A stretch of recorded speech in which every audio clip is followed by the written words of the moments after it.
Yeah, so guys, the audio is okay. Hata mkihang ni sawa, sijali.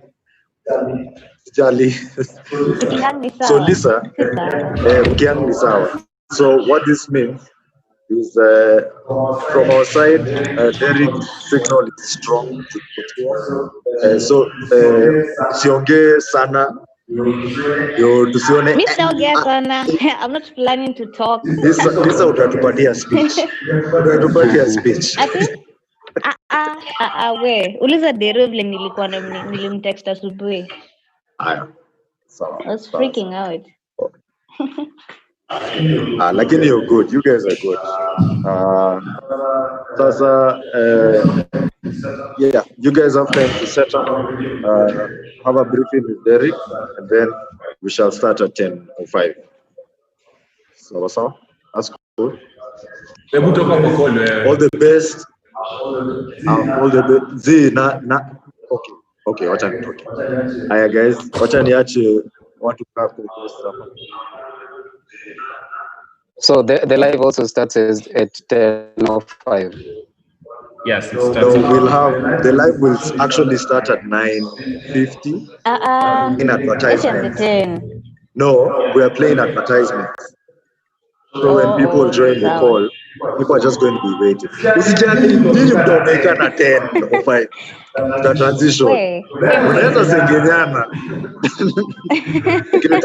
And then the good thing is it's just a normal conversation, just here the way we are 5 of us. So Pink, Lisa, don't feel scared at all. Or is he a host? If he's a host, then that's fine. Derek? Yes. I think he was. Rex. Na Rex. Rex ya hii tulikutoa hii kwa sababu sasa hapa na ni cut. Imagine already have a cut. Oh, okay. I didn't know. So zake zimelipuka. So Derek is the host now. Make sure kuna charger. Niko na charger man. But something tells me my lighting is bad. Yes, not the lighting. You unatumia whiteboard, tumia wall. Aya. So guys, I can leave you all the best. DYLC tuende. Pink tuende kwa sawa. Kwa sawa.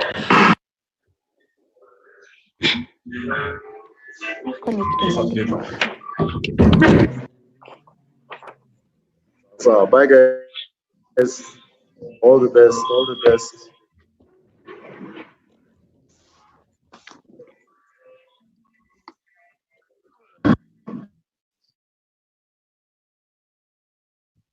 Hey, wazito.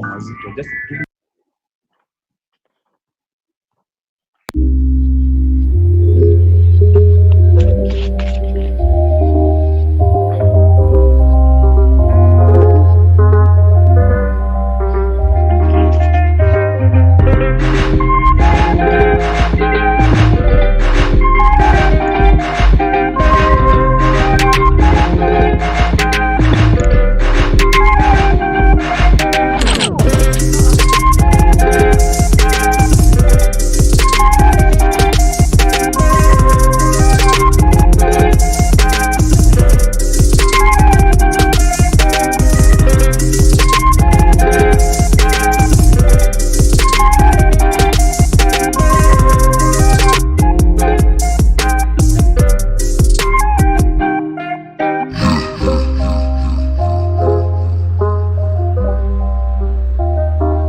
I get a girl where they trouble me, oh. She just a bust my brain. She dey say she want my sugar cane. She dey twist my dress. Can you sweep yourself? Can you tie me up? And I'm in the grace for your body. So. Tell me what I've done to you. All I did was got to love for you. Tell me am I the one for you? Tell me am I the one for you? Tell me if I'm the one for you. Tell me am I the one for you? Because of you I sing this song for you. You made me go iska, iska. I need you to wait, papa. Wait, papa. I'm sorry.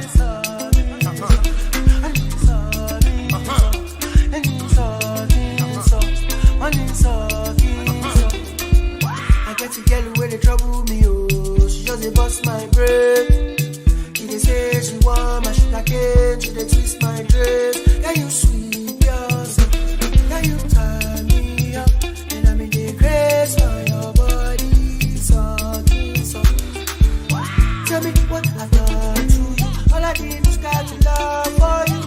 Tell me am I the one for you? Tell me am I the one for you? Tell me if I'm the one for you. Tell me am I the one for you? Because of you I sing this song for you. You made me go iska, iska. I need you to wait, papa. Wait, papa. I'm sorry.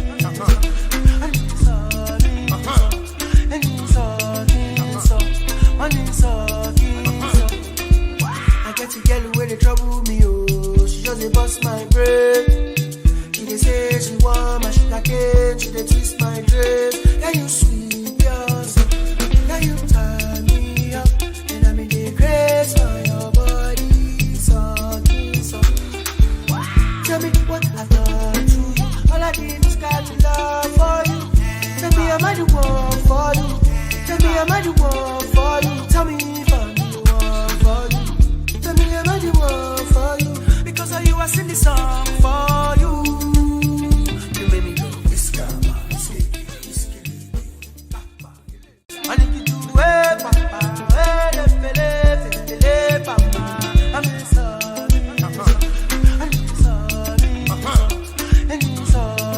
sorry. I'm sorry. I get a girl where they trouble me, oh. She just a bust my brain. She dey say she want my sugar cane. She dey twist my dress. Can you sweep yourself? Can you tie me up? And I'm in the grace for your body. So. Tell me what I've done to you. All I did was got to love for you. Tell me am I the one for you? Tell me am I the one for you? Tell me if I'm the one for you. Tell me am I the one for you? Because of you I sing this song for you. You made me go iska, iska.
amazing official launch of the DYLC 2020. Now, maybe most of you are seeing me for the first time. Others, this is the second time because we were able to do the first virtual summit 2 months ago in May. But I want to tell you that this is the platform to be. The Disruptive Young Leaders Conference 2020 has just kicked off right now, and you being with us right now is taking part in an amazing journey that is going to take place in the next 10 years. This is a decade of positive change. Now, most of you are wondering what DYLC is all about. Now, the Disruptive Young Leaders Conference has been a vision that Isaac Indesta has been trying to implement since early last year in December, but now sitting down and trying to adjust to our new normal, trying to adjust in this current pandemic. We are settling into a new virtual space where we still find that it's really, really important for us to drive this conversation. That is what DYLC is all about. Now, success is not an accident, guys. It's hard work, it's perseverance, it's learning, it's studying, sacrifice, and most of all, the love that you put in what you're doing. And that is what Osi Kaimana, which is the name of the organizing committee, and that is what Isaac Indesta together we've put up since the beginning of the pandemic. This is what we've been working for. This is what we've been pushing for. And I want to thank you, all of you, for joining me. I want to thank all of you for joining Isaac Indesta. All the Isaacers watching, if you can shout in the chat box, it will be really, really great. So I'll start with the normal. You know how Isaacers we do it. Hey, Isaac! Okay, I know it's YouTube live, but if you can, cheza kama wewe kuliko kwa chat box, it will be really, really, really psyched up. And just to dive into the goal of DYLC 2020, being that this is the official launch, why are we running DYLC 2020? We want to implement the Sustainable Development Goals, the 17 Sustainable Development Goals, running through the next 10 years. This is a decade of positive change. What are we going to do to say that we've been able to achieve Vision 2030? What are we going to do to be able to say that the vision that has been created by the 4 founders, the vision that we are all driving for, what is your part? What is your role? That is what DYLC is all about. We bring together people to just, education, activism, project implementation. That's the whole circle behind DYLC 2020. And our theme for this year's DYLC is the changing face of social injustices. Now, if you've been able to follow us on our social media pages, if you've been following us in all the discussions we've been having, you'll realize that our main agenda for DYLC 2020 official launch is human rights. Human rights has taken a different direction, a different narrative, especially during COVID-19. And it is up to us as the young people to make sure that we are able to play a role in ensuring that our voices are heard, to ensure that human rights violations are not or do not keep on happening. That is why we are in this platform. And to help us understand more on this human rights discussion, we have an amazing, amazing panel that will be coming through from 11, running all the way through the day. Tomorrow we have another amazing panel. We have keynote deliveries. I will let, when Lisa will be coming on board to take you through the agenda. But as of now, if you have any idea of what human rights is, if you feel like you understand the aspect on human rights and social injustices, go to our social media pages, tell us something, and you never know. With DYLC, anything is possible. We will give you something. You'll be part of the discussion. You'll join the VIP channel and be able to contribute to this amazing panel discussion. Now, welcome, guys. That's all I can say. Welcome to DYLC 2020. And for this opening ceremony, I have 2 amazing people who have helped me in driving this discussion. And even before I go further, my name is Derek Chemao, and I'm the president of Isaac Indesta. I'm also the conference manager for Disruptive Young Leaders 2020 and a very, very big youth advocate. Anything involving youth matters, you will always find me on the forefront. Now, I'd like to invite someone special, someone who gave us the big push to be able to clear and start this discussion. Now, when you talk about social injustices, when you talk about human rights, what do you understand by human rights? How many human rights are you as a person aware of? When you ask yourself this simple question, how many human rights have you been able to, get yourself acquainted to? So that is now what will be guiding our discussion of today. And I have a question for everyone who is watching me right now. Now, according to the United Nations, how many standard human rights do we have, or how many standard human rights do we run as globally and all around? If you know the answer to that question, just type it on the chat box, type it on us, send the answer to our social media pages, and personally, I'll give you something special. If you've seen our posters, we have so many partners. We have so many partners who have come on board to be able to be part of this discussion, and something special will be there for you to be able to, if you're able to answer that question. I don't know, maybe it's 10, maybe it's 5, maybe it's 15, but if you know the answer, let me know in all DYLC social media pages that are just running down there below, and you will be part of this discussion. Now, I want to invite, like I said, someone very special, my first co-host of this opening ceremony. He is a super producer, you can call him that way, very big name in the entertainment business right now. If you looked at our posters somewhere, or if you've been able to see our posters, he has had 3 trending songs at the same time as a producer, something that has not been done in our country. And I would like to introduce him to you guys and tell you his journey and where we started this discussion on human rights. So I want to introduce to you guys Pink. I know that's an interesting name. He'll tell us more about his name. Pink, are you with? I think maybe, yes. Yeah, I am now. Welcome, my brother. How are you feeling? Yeah, anxious. So, first interesting question. Where did the name Pink come from? I've always wanted to ask you that question. And it's flowing with the blazer. That's interesting. Let's represent brand house here. You have to represent the brand, bro. Mm-hmm. So I think to the audience, maybe you can just introduce yourself and tell us something about what you do so that people can be aware of who exactly they're looking at right now. Wow, that's a difficult question. Okay, so Pink Oshabala Zola. Okay, the combined zote zinakuwa Pink Zola. I'm a music producer, and actually I will define myself more as a peacekeeper through what I do, that is music, because I chose music, but all in all, I'm just a peacekeeper. I actually the name from beekeeper, but either way, it still makes sense. Yeah. So Pink Oshabala is someone who's really passionate about human rights.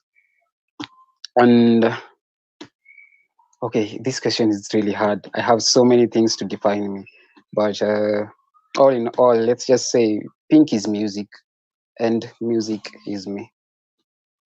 I guess that's how I can define myself. Maybe you can, the audience would like to know, for you as Pink, what drives you to, push human rights as part of your discussion, as part of your projects, as part of your music? Okay, so as I said, Pink is peace, and if we do not live in a peaceful world, then I might say Pink finds it hard to exist. So usually I see people not living a happy life because maybe they're oppressed, and maybe people are overlooking other people's else's rights because they feel that they are more superior to them. And that is really sad. So I said, I'm not going to be in this world just to make music for the sake of making music, but I want to change lives. I want to change the world. And so I decided to integrate peacekeeping in my music because I feel not so many people are doing it, and it's a high time someone stands up. And the best thing is that I'm getting support from all the people that I'm working with, and that is amazing. Wow, that is really interesting. Just to take you a while back when we first had this discussion on human rights, I think that was 1 month ago. We came up, or we can say you included Isaac Indesta in the Rise to Fall video. For anyone who hasn't seen the video, just go on YouTube and type Rise to Fall. I'm sure it's the first video you will see. It's very huge, has a very good discussion around it, a very good agenda around it. And going into that video, what was the vision behind it? What was the idea behind it? Okay, so the way that started is very weird. I met this musician called Joanne on Instagram. Then she was like, I have a song, can I come to your studio, we do it? Then I was like, well, if you can sing well, then yeah, you can come to the studio. So when she came, she presented me with the song she had. It was talking about police brutality. And then I said, ooh, isn't Zenia Manasseh and all those other people talking about the same issue? Then she said, yes, but mine is different. So when I looked at the lyrics, it was more direct. I told her, there's no way you can write a song and the song speaks about these issues directly. Like, you cannot attack the heart of someone if you want to make a change. So I told her, instead of saying, stop killing us, you can actually put it in a more metaphorical form so that it works. So at that time, I was not really passionate about whatever project it was. I just wanted to make good music. So we did the song. I rewrote the song for her. We did it, put a lot of metaphors, euphemism, and all those things. And now this is where the turning point was. I started mixing the song after leaving the studio the next day because I was supposed to go to Main Switch Production to meet with Vivian. So when I was hiyo siku nilichukua, by the way, I hope I can speak Kiswahili. Hiyo siku nilikuwa nimetoka studio, so niko kwa mat. Alafu, so when passing by this place, it's called Allsops, I guess, there was this guy. He had been shot by the police, definitely, but now I'm not sure why he was shot, but he was lying there on the road dead. So it found that I was actually listening to the Rise to Fall song, and it was super emotional. So when I saw that guy lying there dead, and the people are not even interested in the guy, he's just there on the road dead. The police are on the other side. The cars are just passing in between. And I remember I told Derek this thing that day we were talking about it. So listening to the song, it's in my ears. It's super emotional. I made it very emotional. Then I'm seeing this guy lying there on the road. Then I was like, wow, maybe this is something that has been sent, like maybe this is a message to me that I'm not taking this thing the way it's supposed to be, since I was looking at it more in the musical aspect than the human rights aspect. So I guess that is the day I decided this has to happen. We have to talk about this thing.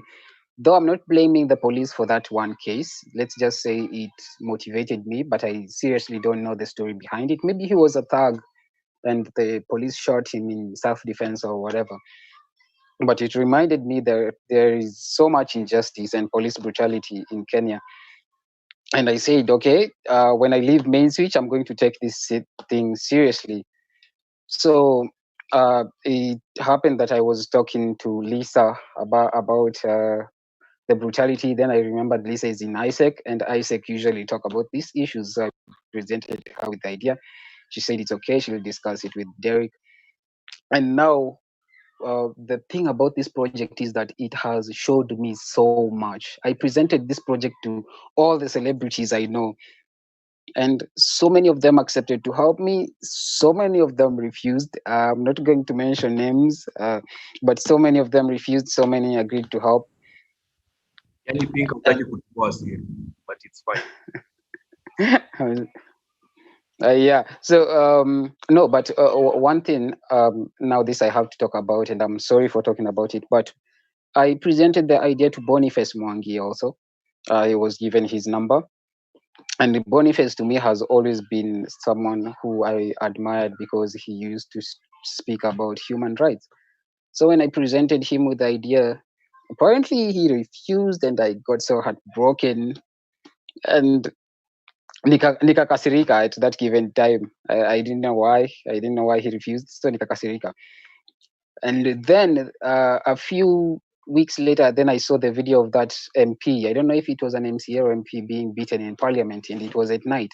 So my emotions got overwhelmed to the point that I sent all these celebrities one message that is, it was very commanding and threatening at the same time. I was like, if you guys are not going to speak about these human rights, then you do not deserve the celebrity status that you guys have been given. You do not deserve your fans. You do not deserve all these things.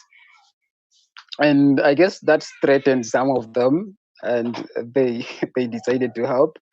Others, like oh, I said I'm not going to mention names, but others others they felt the threat a lot too much, so tukakosana. But to the ones who helped, I really appreciate they helped this project come up. And yeah, we did it. Now this project has so many things, and I don't know if I have so much time to talk about them. So much happened between the making of the project. It's okay. It's okay. Maybe you can just give us a small snippet so that we also don't, play with time. Okay. Let me summarize it. So I was working with the director who was supposed to shoot the video. Then the director did not shoot the video. Then I also got angry and I said, yo, I'm going to shoot this video myself. I have the equipment and I have everything. So I went to Protisa. He gave me the prop guns, and we shot it at University of Nairobi. So I let's say I lost so many people in the making of this project, and I gained a few. Like I realized so many people were up to help. Even my Matata in Norway, those guys, they just took a whole day to shoot something so that they make it to this video. They said we must support you, and I love those guys. They are my biggest inspiration. For Eric Omondi, we had to go to his place. Apparently Eric akona tao yangu, so ashikangi simu, so yeye ilibidi tumempata home. Eric Omondi, I know you're watching. You're part of this conference, so when he comes, we hold him accountable. You'll send him. Yeah, I'll send him, and then now he'll send in you 1,000 bob before his session. That I promise you. To make it. So either way, all this summarized, the project came out great. Not as I had imagined it, but I said, as a person, I'm going to do all I can to stop this injustice, and I tried my best. And I'm not holding anyone accountable for them refusing to do it, because I guess this is something from the heart, and I did not use any amount of money in the making of this project, because I told everyone, if you want to help me, do help. If you are not passionate enough about human rights, then I totally understand. But it came out great, and I also am thankful to Isaac for helping out. Wow. First of all, I'd say that was an amazing project. When you reached out, I was very humbled to be part of such a project that is working towards driving a conversation that not so many people want to be engaged in, because when it comes to the discussion of human rights, when it comes to the discussion of violation of human rights, when it comes to the discussion of social injustices, so many people are afraid to talk, or so many people don't know how to talk about it because they are not aware, or they are already afraid of the repercussions that have not yet even been seen. But through this conference, for everyone who is watching, we are here just to bring light, or to educate you guys, or to teach you more on human rights and why it is important for every young person to be aware of their rights, why it is important for we as the young people to be aware of our human rights. Reason being is if we don't speak as the young people, I personally, I don't believe there's anyone else who's going to speak on our behalf, because what is happening might not happen to you, but it's going to happen to someone else. So thank you so much, Pink, for inviting us to the project, and we really appreciate it. And before I can just, before I let you go, you spoke about Matata.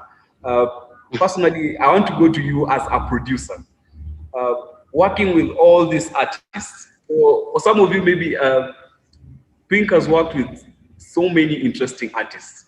But now I'll ask you as a producer, who are the top three artists that when you remove your phone right now, when you call them, they will immediately say yes to the project, or to the song, or to the beat? Oh, wow. Okay, one of those people definitely is Matata. There are five guys. Now, who are the next two? There is Gouache. Gouache and Keifo Kanali, the ones from Bad Manners. But then let me correct you. I got 4 songs trending on TikTok. It was not 3, being the first producer to do that. 4, even better. Sorry for my 4, mistake. yes. You added another. Maybe you can tell us the 4 songs so people understand that you are the one who produced those songs. Okay, so 2 are from Matata. There's Rurashio, and then there's Kata.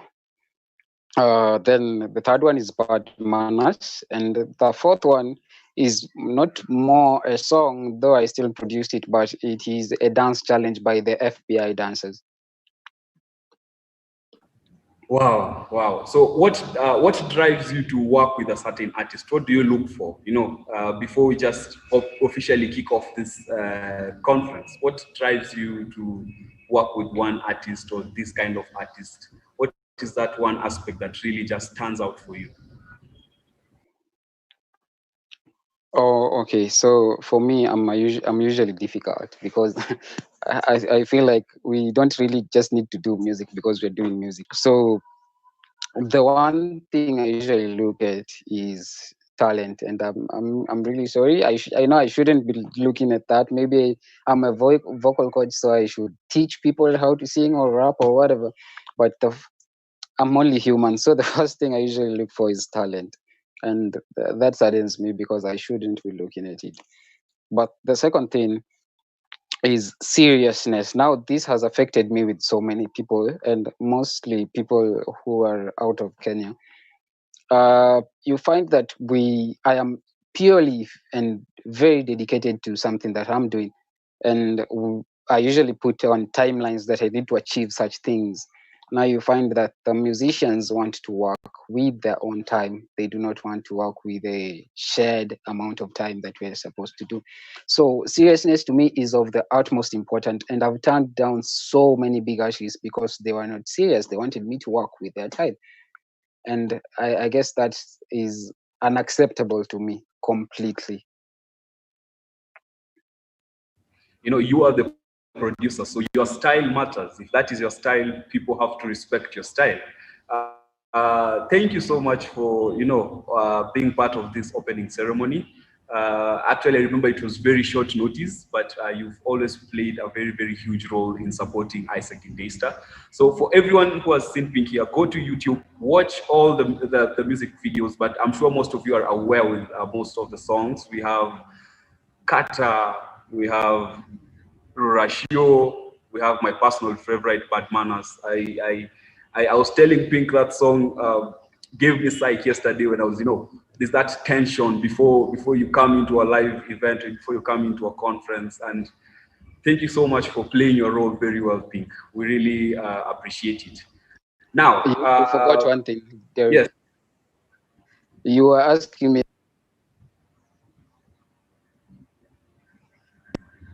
Yes, sorry, there's someone who's calling me adamantly, but nitamninifu kidogo nimalize. So you asked me the future of Gengeton. Yeah, what is the future of Gengeton? Sorry, I forgot that question. What is the future of Gengeton? To some of the very, very huge fans up kwa YouTube,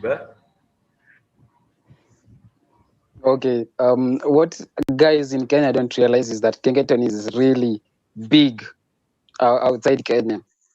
But now the thing about this industry of ours is that people think if they write about some socially unacceptable things and those are what they rap about, then the music is going to be amazing. And this is what utasikika Kenya, but after Kenya utenda wapi? Unajua muziki is worldwide na si Kenya pekee. Mi naambianga watu by the way, hao Gengeton sana akikuja kwa studio, if you want to remain a Kenyan celebrity, then don't work with me because I'm not doing local things.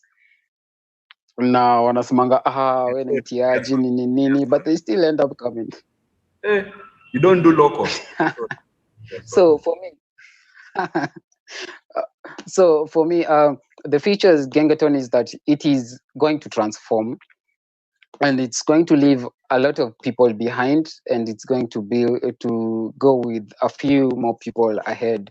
It's like the same thing we're doing with Matata. We're doing Gengeton, and even the next song. Okay, I won't tell you what the next song is, but it's coming really soon, like fingertips kind of soon. Now we're doing Gengeton, but we're doing it on an international scale. Like we're applying more to everyone in the world than just Kenya. So we try not doing or promoting some social behaviors that are, well, let me not say not acceptable, but they, what word am I looking for? Let's just say you don't really need to promote some vices so that you make it in music. Music is all about giving someone a mood and a feel.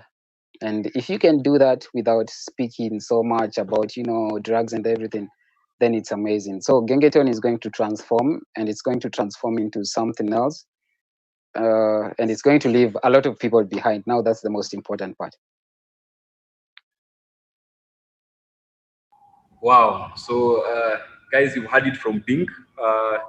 If you want to be an artist, Nione Kando.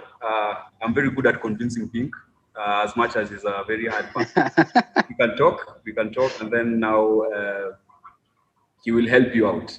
Thank you so much, Pink. Thank you so much for coming on board, and we really appreciate it. Now, guys, I want us to move to my next co-host, who is also the agenda manager for this conference, Miss Lisa Otieno. If Lisa is around, please. Yeah. Hi. Thank you so much for joining us, Lisa.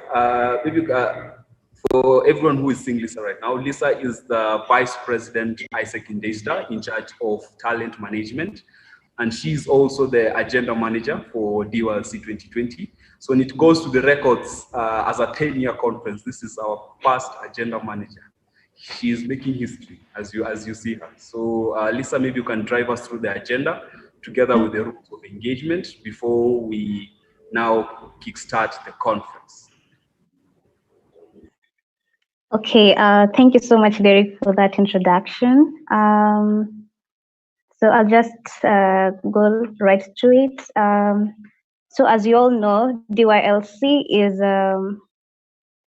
our conference, and it's tagged the changing face of social injustice. And it has 3 building blocks to it, which are human rights, Isaac Day, and global village. Yeah, so today we'll mainly focus on human rights, and let me take you through the agenda. So from 10 a.m. to 10:55 a.m., we were having the opening ceremony, which hasn't concluded yet. From 11:05 a.m. to 12:30 p.m., we'll have the first session, Human Rights Awareness, How to Respond to Human Rights Violation. And our amazing facilitators are Tamara Chilande, Michelle Waititi, and Greg Mwendwa. Afterwards, we'll have a Q&A session from 12:30 p.m. to 12:45 p.m. Then from 1 p.m. to 1:40 p.m. we'll have lunch break. Then as from 1:40 p.m. to 2 p.m. we'll have recap of the first session. Afterwards, we'll have the second session of the day, human rights violation during COVID-19 pandemic, as from 2:05 p.m. to 3:15 p.m. by Nelson Harvey and Sandra Nyanchoka. Then from 3:20 p.m. to 4:05 p.m., we'll have the third session of the day, tagged sexual abuse and increase of teenage pregnancies during COVID-19 pandemic. And our amazing facilitators are Robert Burale and Michael Muchiri. Then as from 4:10 p.m. to 4:30 p.m., we'll be having our closing plenary. Now let's move to the rules of engagement. So in case you have any questions, please, you can send them to our social media platforms. Twitter, we have at the DYLC, Instagram at DYLC 2020, Facebook at the DYLC. Then you can also live chat on YouTube. And for those who can't access the other social media platforms and you are on the WhatsApp delegate group, you can as well send the questions there. Yes. Thank you. Thank you so much, Lisa. If you had that agenda very well, we have so many amazing speakers. I'm looking at my screen right now. Some of the facilitators are geared ready and they're waiting to give you guys an amazing session. So stay tuned. We will take a short break and then at exactly, let's say at exactly 11 sharp, we'll be coming back for now the first session. And I hope you guys are excited. I'm excited. Lisa, are you excited? No, Lisa, are you excited? Or am I the only one who's excited? I'm so excited. I don't even know what to say. I'm really excited for DYLC 2020. Okay, guys. Thank you so much for being with us in the opening ceremony. Don't go anywhere. Maybe just take a glass of water. And if any of you attended the virtual summit, you know the DYLC starter pack. Have a book, have a pen, have a glass of water, and get ready to be impacted. Thank you so much for being with us in the opening ceremony. And let's meet in the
they trouble me, oh. She just they bust my brain.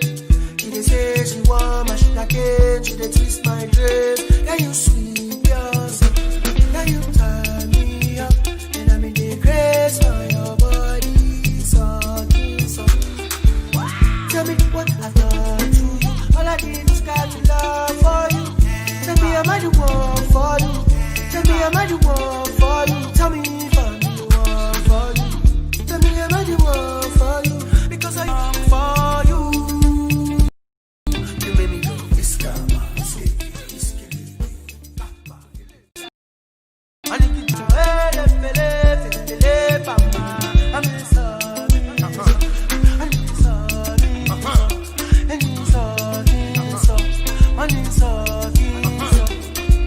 I get to get where they trouble me, oh. She just they bust my brain. She they say she want my sugar cane. She they twist my dress. Yeah, you sweet yourself. Yeah, you turn me up. And I'm in the grace for your body. So.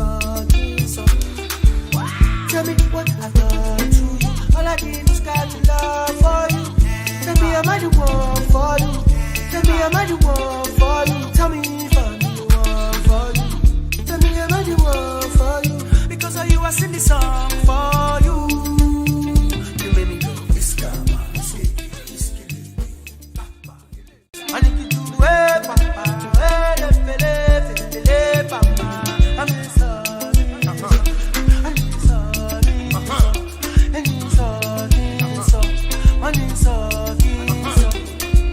I get to get where they trouble me, oh. She just they bust my brain. She they say she want my sugar cane. She they twist my dress. Yeah, you sweet yourself. Yeah, you turn me up. And I'm in the grace for your body. So. Tell me what I've done to you. All I did was got to love for you. Tell me I'm the one for you. Tell me I'm the one for you. Tell me if I'm the one for you. Tell me I'm the one for you. Because of you I sing this song for you. You made me go this guy. I need you to papa. I'm sorry.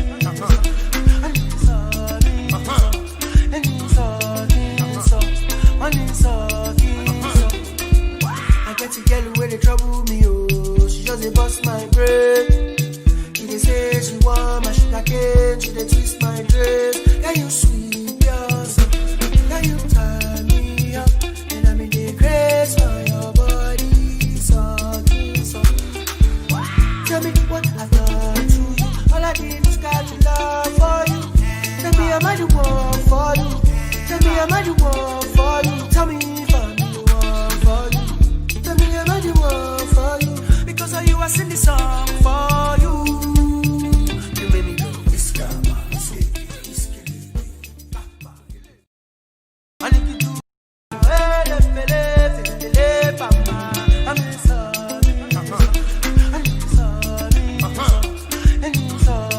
I'm sorry. I'm sorry. I get to get where they trouble you. She just they bust my brain. She they say she want my sugar cane. She they twist my dress. Yeah, you sweet yourself. Yeah, you turn me up. And I'm in the grace for your body. So. Tell me what I've done to you. All I did was got to love for you. Tell me I'm the one for you. Tell me I'm the one for you. Tell me if I'm the one for you. Tell me I'm the one for you. Because of you I sing this song for you. You made me go this guy. I need you to papa. I'm sorry. I'm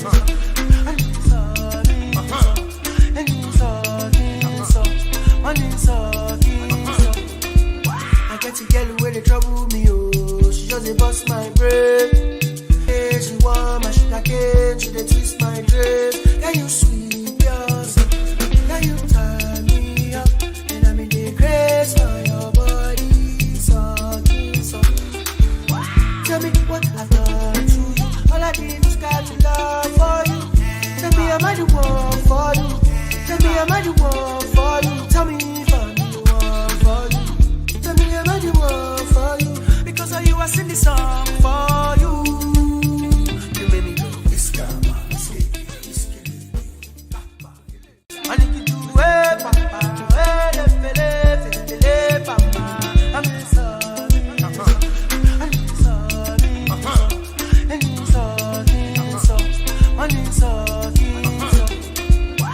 get a girl where they trouble me, oh. She just dey bust my brain.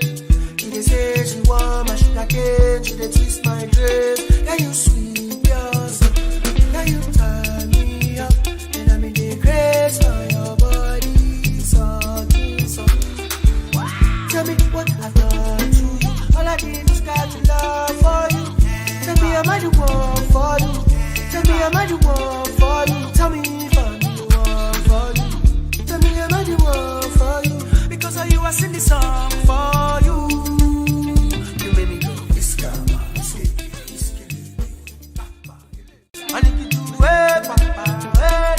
Wait, papa.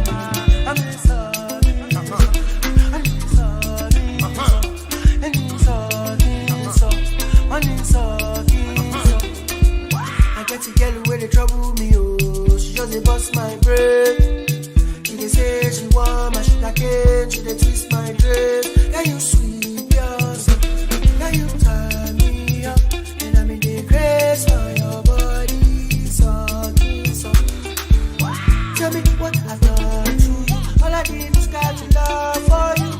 Tell me I'm the one for you. Tell me I'm the one for you. Tell me if I'm the one for you. Tell me I'm the one for you. Because of you I sing this song for you. You made me go, it's karma. I need you to wait, papa. Wait, papa. I'm sorry. I'm sorry. I'm sorry. I get a girl where they trouble me, oh. She just dey bust my brain. She dey say she want my sugar cane. She dey twist my dress. Yeah, you sweet yourself. Yeah, you turn me up. And I'm in the grace for your body. So. Tell me what I've done to you. All I did was got to love for you. Tell me I'm the one for you. Tell me I'm the one for you. Tell me if I'm the one for you. Tell me I'm the one for you. Because of you I sing this song for you. You made me go, it's karma. I need you to wait, papa. Wait, papa. I'm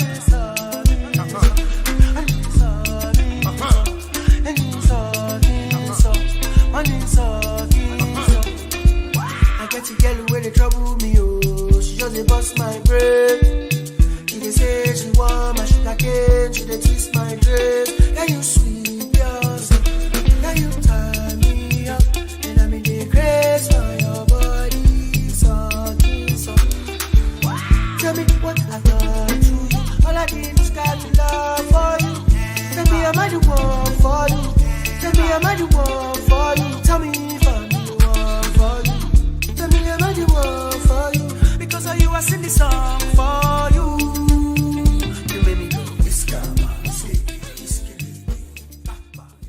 I need you to wait, papa. Wait, papa. I'm sorry.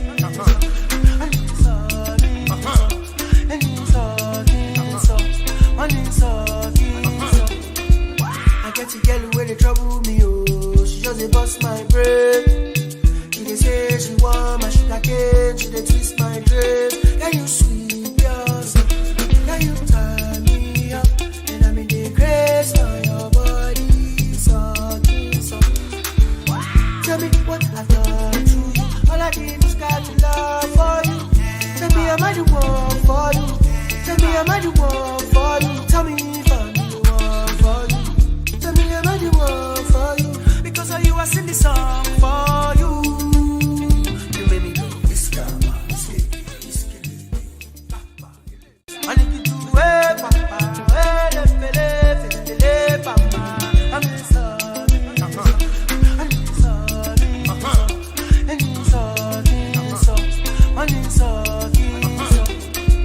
I get a girl where they trouble me, oh. She just dey bust my brain. She dey say she want my sugar cane. She dey twist my dress.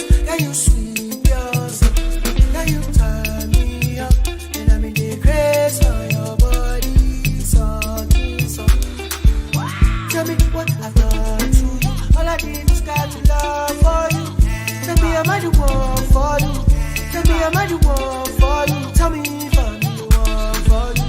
Tell me am I the one for you? Because of you I sing this song for you. You made me go, it's karma, it's killing. I need you to wait, papa, wait, papa. I'm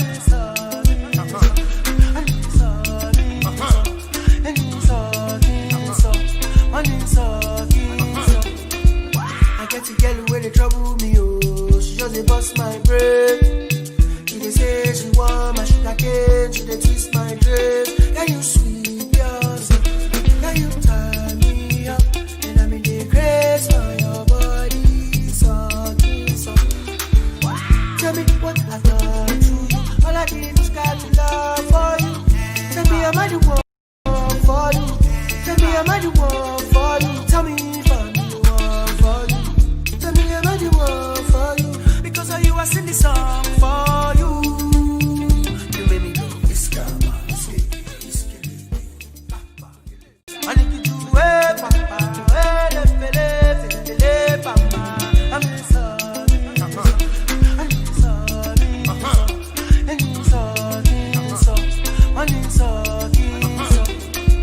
I get to get away, they trouble me, oh. She just they bust my brain. Hey, she want my sugar cane. She they twist my dress. Yeah, you sweet, yourself. Yeah, you tie me up. And I'm in the grace for your body. So. Tell me what I've done to you. All I did was got to love for you. Tell me am I the one for you? Tell me am I the one for you? Tell me if I'm the one for you. Tell me am I the one for you? Because of you I sing this song for you.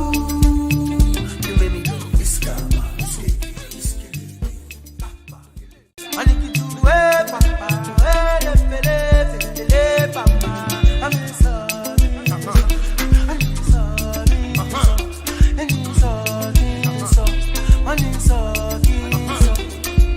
I get to get away, they trouble me, oh. She just they bust my brain. She they say she want my sugar cane. She they twist my dress. Yeah, you sweet, yourself. Yeah, you tie me up. And I'm in the grace for your body. So. Tell me what I've done to you. All I did was got to love for you. Tell me am I the one for you? Tell me am I the one for you? Tell me if I'm the one for you. Tell me am I the one for you? Because of you I sing this song for you. You made me go, it's karma, it's killing. I need you to wait, papa, wait, papa. I'm sorry.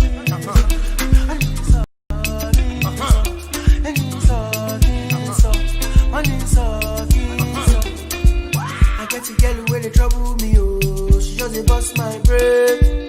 She they say she want my sugar cane. She they twist my dress. Yeah, you sweet, yourself. Yeah, you tie me up. And I'm in the grace for your body. So. Tell me what I've done to you. All I did was got to love for you. Tell me am I the one for you? Tell me am I the one for you? Tell me if I'm the one for you. Tell me am I the one for you? Because of you I sing this song for you. You made me go, it's karma, it's killing. I need you to wait, papa, wait, papa. I'm sorry.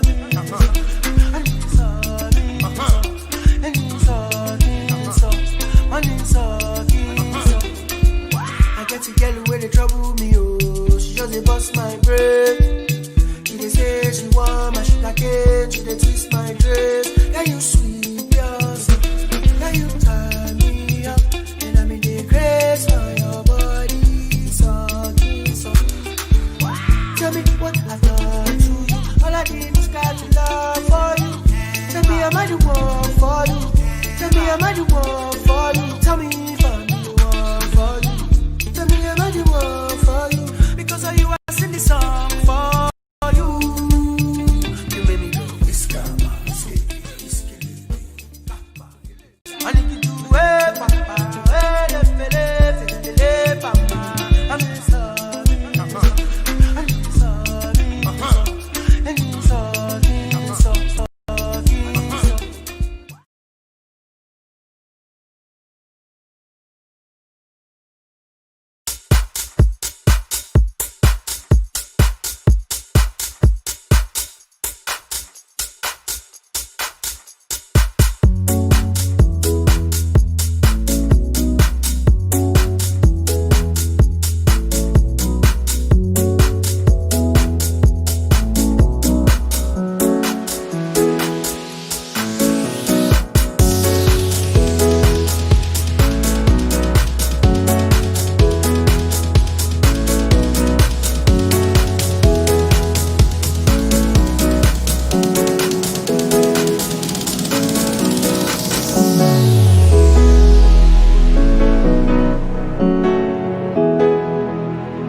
but I'd just like to introduce them before I even speak anything. Just introduce our three panelists of the session, introduce the discussion, and we can kickstart the whole circle of discussion. So the first panelist I'll go with is Tamara Chilande.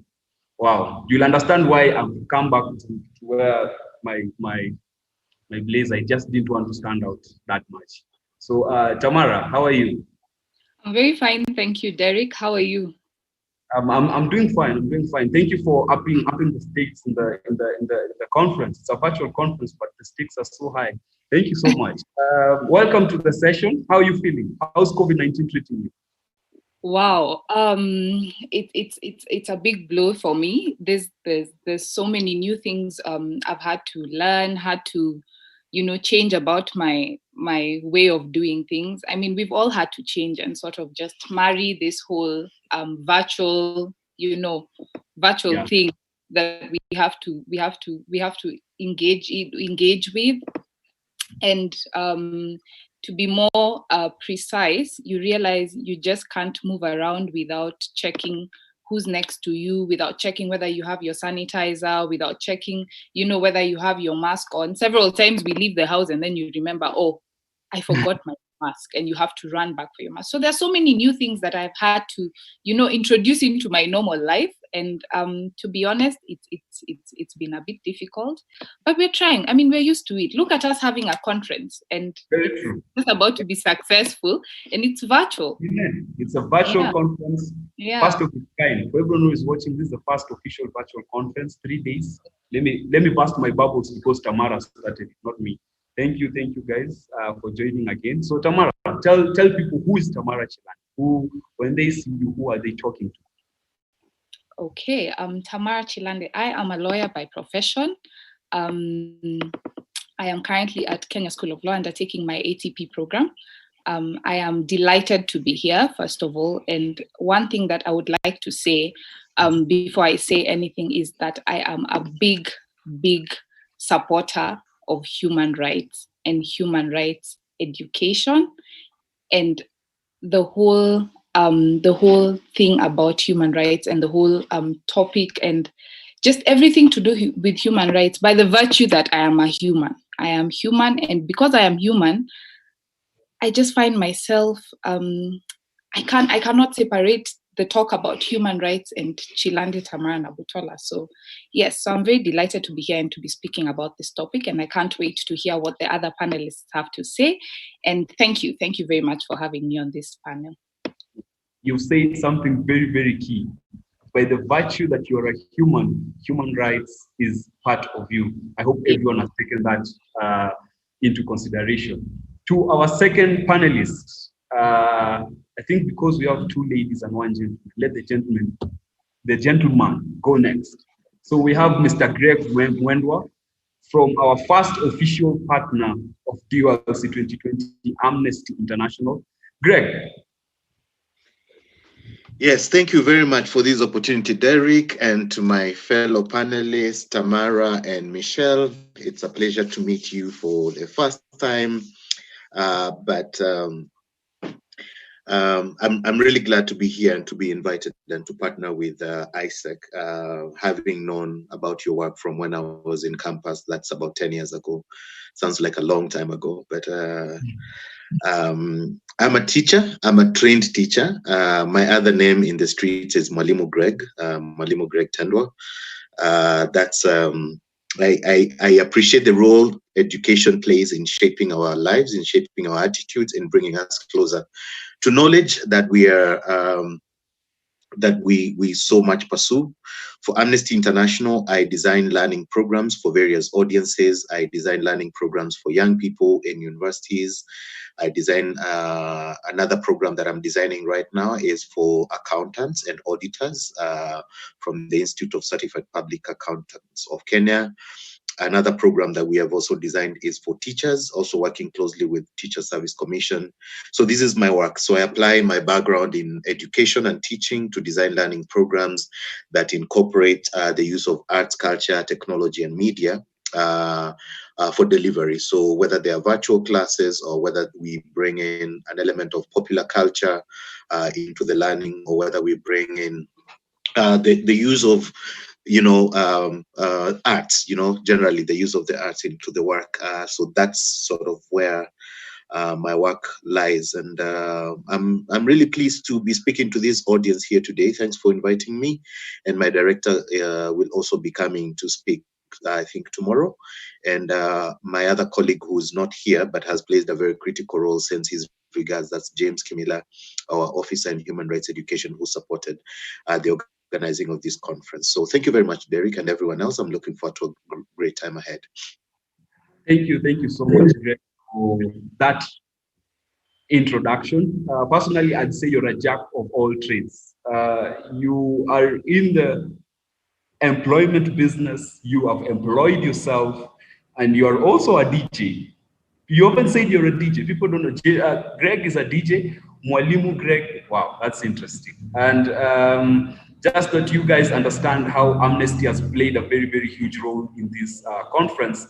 Even the shirts that we are wearing right now as ISECers have been printed by Amnesty, and we really, really appreciate. So if you want a shirt from DYLC 2020, visit us on our social media pages. Just visit us there. And all the questions that I'll be asking you, get the right answer, a t-shirt is on you. So yeah, moving to our final panelist, someone very close to, I can say, my heart, very close to me. And yes, Michelle, how are you? I'm very good, thank you. How are you, Derek? I'm doing fine. And just a brief introduction about yourself. Who is Michelle? Hi, everyone. So my name is Michelle Watiti. I am a student at Daystar. I'm currently pursuing electronic media. I was the former vice president for last year, ISEC. I was in charge of exchanges. And as Tamara had said, actually, I'm someone who's extremely passionate about human rights, education and human rights in general, and ensuring that everybody who can be is a part of the conversations that they need to be. I think you can tell that if you follow any of my social media platforms, that's a lot of what I post, because I don't really like posting myself that much. So I think that's pretty much it. My introduction is rather simple. Thank you so much for that introduction, Michelle. So Michelle was a vice president. We were in the same team, the same executive board. At that time, I was also the vice president under ISEC in Daystar. And she has mentioned about exchange. So as ISEC, exchange has always been our overall product. That's where our operations mainly are based on. And thank you so much for joining us, Michelle. This is going to be a very, very interesting discussion, a very educative discussion. And to everyone who is watching right now, remember, DYLC Starter Pack, you have to have a book, a pen, and a glass of water. I repeat, a glass of water. Yeah, so thank you so much. As you can see, I can see Tamara just took a sip right now. Thank you so much, Tamara. And okay, Greg doesn't have a glass of water, but everyone is prepared. Thank you. Wow, I like it. So before we dive into the discussion, if you've been following our Instagram page, we had posted a certain quote somewhere. And this is a quote that I'm going to read out to you guys, and whoever will be able to get the person who gave us this quote will be receiving something at the end of this conference. Now, this is how the quote goes. The rights of every man are diminished when the rights of every man, are diminished when the rights of one man are threatened. Who say that quote? I'll repeat, the rights of every man are diminished when the rights of one man are threatened. So if you know the answer, again, you are told about the rules of engagement. Our Instagram platforms are there. We have people constantly checking on them. There's a WhatsApp group. So the faster you answer the first two people, we will already know who are those first two people. Now, going into the discussion of human rights and education and all matters human rights, there's one aspect that really, really stands out for me, and that is going to be like our first question. Why do we need human rights education? And this one, I want to point it out to Greg. Why do we need human rights education? So thanks very much. I will answer this question from the perspective that ignorance is not defense. That you don't know doesn't, that you don't know, that you commit a crime because you don't know doesn't protect you from, being being responsible or being held responsible for that crime that you have committed. But I want to go beyond ignorance is not bliss, and to go into the understanding that when we know, we are empowered. When we don't know, we are disempowered. It's as simple as that. And the issue around human rights, if I would go, is that the people that benefit from the lack of knowledge are the people who have the power to oppress. And then therefore oppression becomes a mainstay of the people that know, but deliberately deny the knowledge from the people who they want to oppress. So then therefore learning about human rights is not necessarily something that will be given to you like the way you are taught math and English. Because people want you to know those skills. But actually, there's people who don't want you to know much more about human rights so that they can continue with oppression, so that they can continue with denying people the rights that they rightfully deserve. And as Tamara clearly mentioned, is that by virtue of being human, these rights belong to you. They can't be taken away from you. But do we understand clearly where those rights come in? What are the limitations in exercising or enjoying those rights? How we can protect them? How, when these rights are violated, how can we seek recourse for them? How can we lobby for environments that are enabling for these rights to thrive? And then again, it's also important for you to note that it keeps changing. The fight for women liberation at the beginning, 50 years ago, is not the fight today. Different things keep coming up. For example, I'll give you like COVID. There are human rights issues that are related to how COVID is being handled, and that keeps changing with time.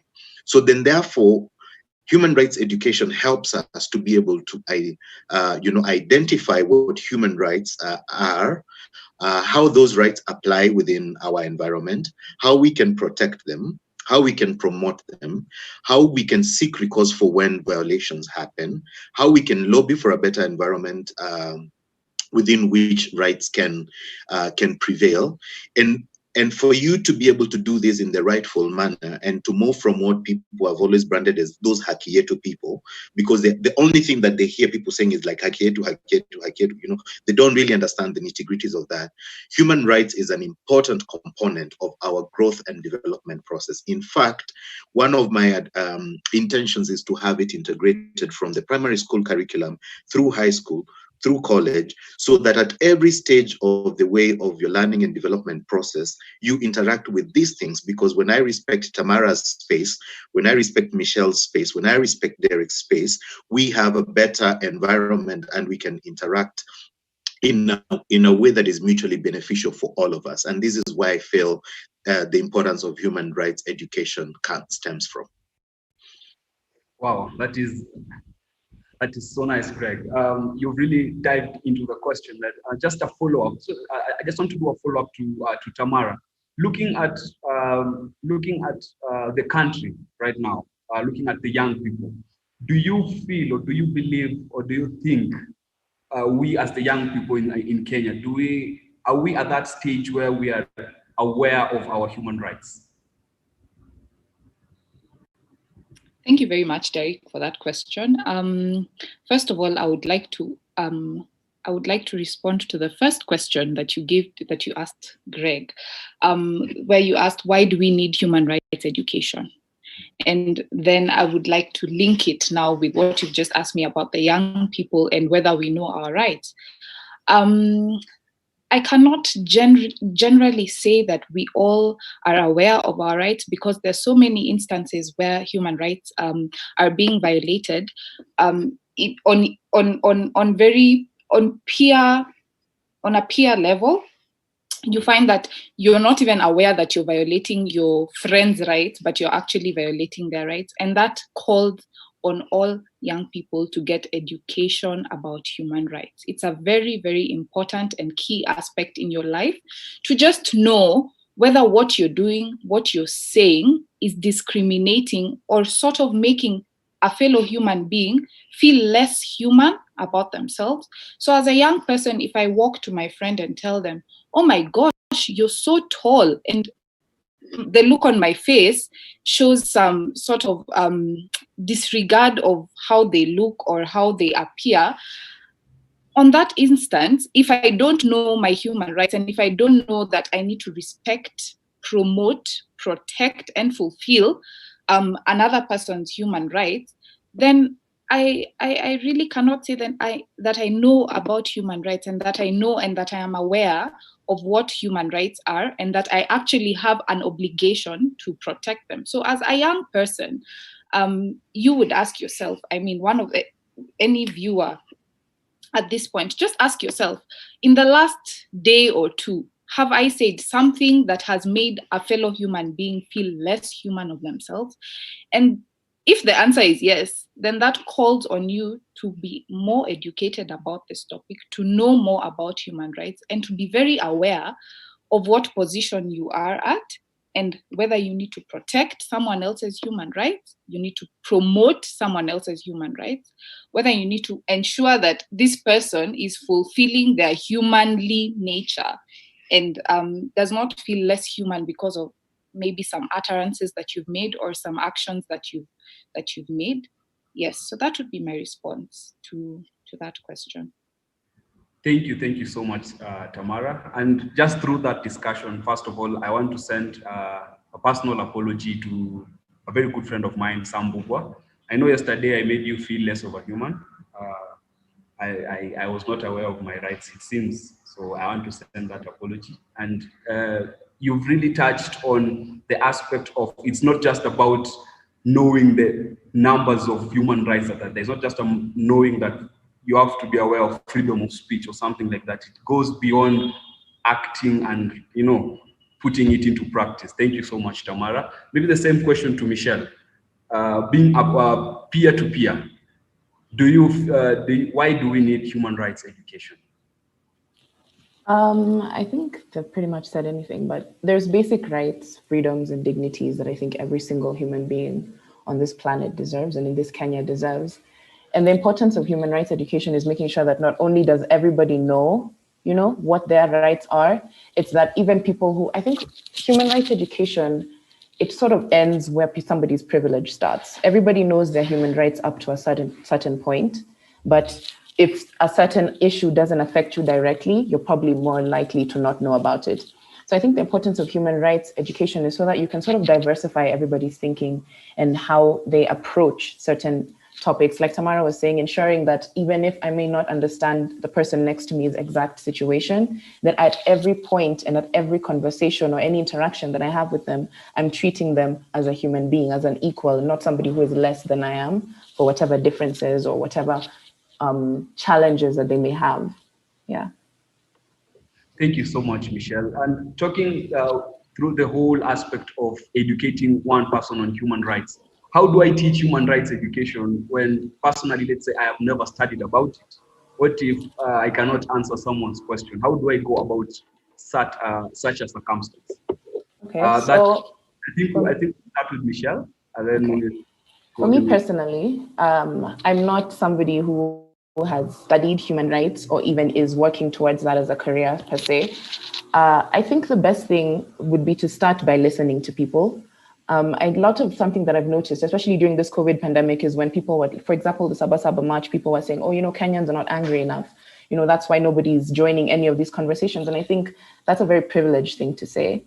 When you're talking, when you've found interest in sorts like, let's say, police brutality, for example, you need to first find the people who've been speaking about it before, because I can assure you, for every conversation that you think has just started happening, there have been people for years and years beyond and before you that have been speaking about it. So starting by trying to find those avenues, those places to educate yourself first, listen to people who are being directly affected by this, find those organizations or those activists who are speaking and educating people about this. And then moving on from there, once you're educated, you're able to add in your own opinion, you're able to add in what you think, and you need to also be able, you're promoting education without necessarily being the most educated person on it. The most important thing, I think, is just to listen. You need to realize that there's nothing like being a voice for the voiceless per se. You need to pass the mic, amplify their voices, don't speak over them. That's the most important thing when it comes to trying to educate yourself and others about human rights education. Thank you so much, Michelle. Same question to Greg, and then we'll finish up with Tamara. So I will respond to how, as Amnesty, we've innovated the idea around learning on human rights. And I shared with us earlier our online academy, where it's a self-directed and self-paced learning, where if you'd allow me, I could share my screen partly just to, if this helps, to show you you know what this exactly looks like in action. And ideally, we've created this, we have created this online academy in order for people to choose topics that they're interested in, topics that they can learn and be more efficient about. And it's not, I mean, one of the things that I want to also speak about is that you don't need to be a lawyer to really understand. And I'm not a lawyer, I'm an artist myself. And basically, what I do is I consult with my legal friends to help me find legal terms of how I can frame some of these concepts. But generally, I'm more speaking from, you know, from a general understanding of these issues. So our online academy is academy.amnesty.org, and in here you can view different courses: Introduction to Human Rights, COVID-19 and Human Rights, you know, courses around the global trade, digital security, human rights friendly schools, and they're in different languages, even for the Arabic speaking people, Spanish speaking people, French speaking people, Korean courses, Russian courses, and, you know, even traditional Chinese and Portuguese, like we are trying as Amnesty International to reach the global audience and to have them educate themselves. And so, for example, if you look at a course like the Introduction to Human Rights, you will see what there is. It will give you you know, the duration is like 90 minutes of self-paced learning. You get a certificate as well. And all these will enable you to be better equipped and to respond to challenges around human rights in your own environment. And this is our way of ensuring that we educate the masses, that you don't need to sit in a class, for example, in order for you to understand what are the COVID-related issues that are what are the human rights issues related to the COVID situation. So this is just an example of how we do that. And basically, even on the website of Amnesty and social media, we have policy nuggets every Friday. And these policy nuggets are supposed to empower, you know, people on different things, even the rights of arrested persons. You know, we will discuss things that are contemporary and very relevant. And ideally is to create an interest that human rights are not just an academic affair. Human rights are a daily practice that we should all get engaged in, get more knowledgeable, and you know, protect, promote, fulfill, and all these type of things. Thank you.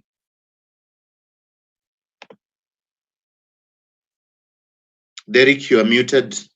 You must be saying great things, but you're muted. Thank you so much, Greg. It's academy.amnesty.org. I hope all the listeners, all the viewers have had academy.amnesty.org. I've tried, I think, a couple of the courses, but just a follow-up question before Tamara takes over. If you look at the online platform itself, is there any requirement that you need to take on the courses? Like, what is the registration process? Basically, all you need to do is to create an account on the Amnesty Academy. And once you create an account on the Amnesty Academy, you choose the courses that you want to do. You do them in your own safe-paced learning. There's basically no academic qualification like you need a degree or a diploma in order for. No, there are no requirements like that. Just have your computer, have your internet, have have your account created, and basically have the attention and interest to go through each of those courses, because it's very carefully designed and curated by instructional designers. It's not The one thing that I respect about Amnesty is that it employs qualified people to do those things. Like those courses are designed by instructional designers who are equivalent of lecturers or who are equivalent of teachers like me in terms of designing. And then we make these interesting and appropriate in a way that you can also evaluate yourself within the learning process. So therefore, there is no requirement before joining. I think the biggest requirement is your own attention and interest to stick through to the very last minute where you also get certification. Briefly, just thank you so much, Greg. Briefly, same question to Tamara on teaching of human rights. What if I'm not aware of the rights? Okay, Derek. First of all, you cannot teach something that you do not know. Yeah. So let's all get it right that you cannot go ahead and give information on human rights and you don't know about it. You can't teach something that you don't know. So that means we have to go the extra mile as young leaders and as young people to get information about human rights, to learn. Let's expose ourselves to platforms and discussions that will give us this information. An example could be building a simple habit of watching news every day. On the news in Kenya, we find that there's always going to be a story on somebody who was, unfortunate as it may be, who was killed or murdered, somebody who was whose human rights have been violated in one way or another. This exposes us to these rights. This exposes us to how these violations are happening in our society, and therefore we get more knowledge about it. We listen to the discussions that are happening. I mean, even logging on to our conference, the conference we're having right now, is exposing very many people to information and they get to learn about human rights. Don't attempt to teach about human rights and you don't know. I'll give an example. When I was approached to be a panelist at the conference, I kept pressing Constance on giving me the questions because I was telling her, I cannot be a part of this panel without getting the questions and preparing adequately. I mean, as we speak, I have my constitution right in front of me because I know I'm speaking on my capacity as a lawyer, and I'll need to refer and check what information I need to then dispense to you. I can't teach you or I can't give you information about something that I don't know. So that's a very important question and aspect for us to discuss. Don't put yourself in a position where you're expected to give information about human rights and you have no idea where that human right falls in the Constitution.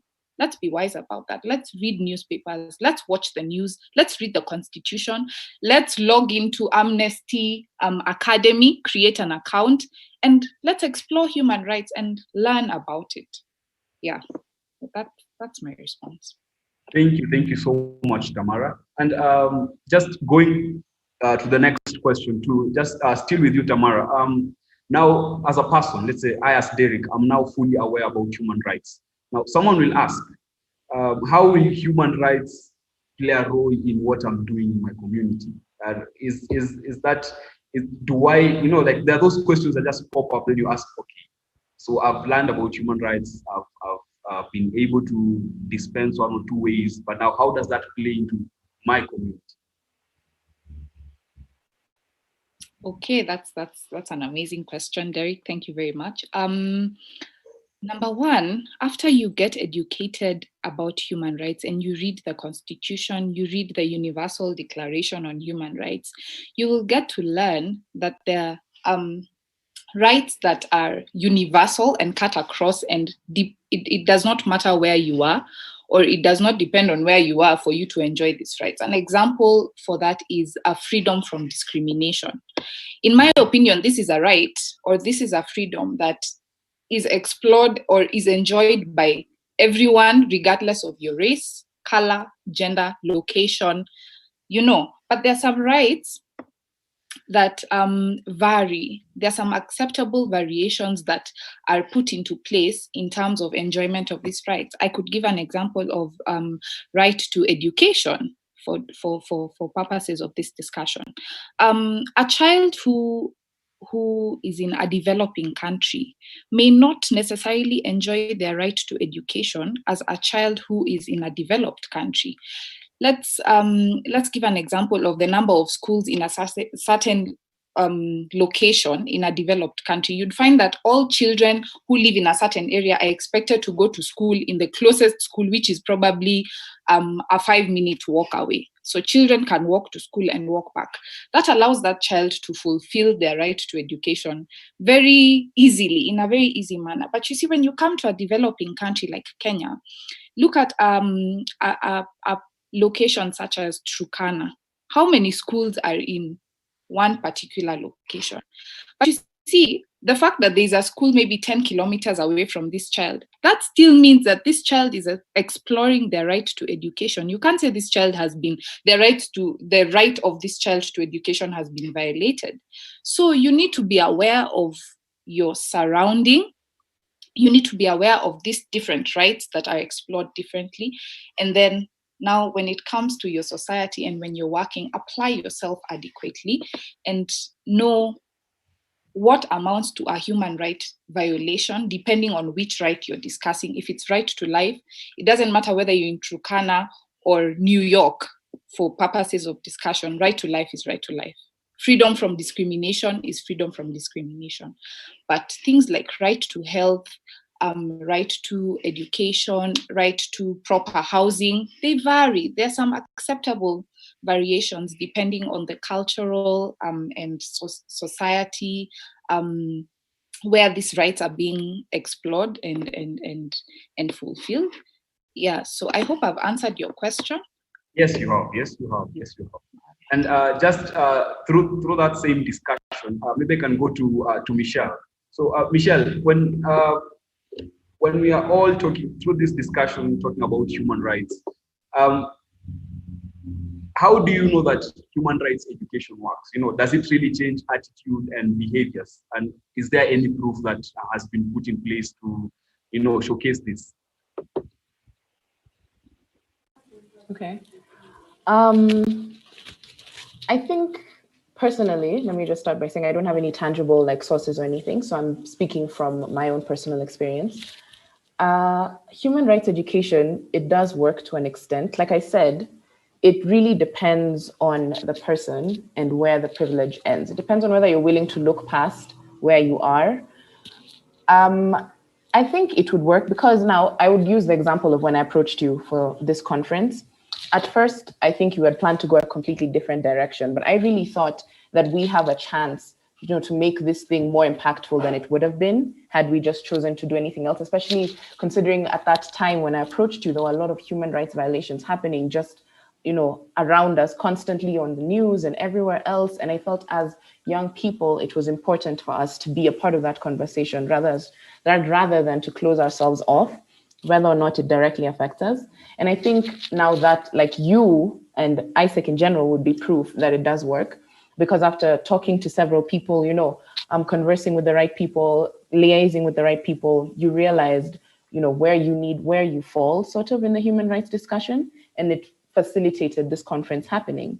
And I think now, of course, it doesn't happen on the same scale for everybody. This is now more personal, but on a personal level, it would still work in sort of the same way, where once you sort of find that thing, because again, human rights is a very wide discussion, and it would be disingenuous of me to say that when you've educated yourself on human rights, that means you know everything, like every single human rights violation. No, how it usually happens is you have that topic or you have that issue that you're very, very passionate about, that human rights issue.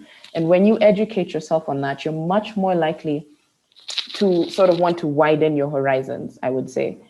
Yeah. Thank you so much, Michelle.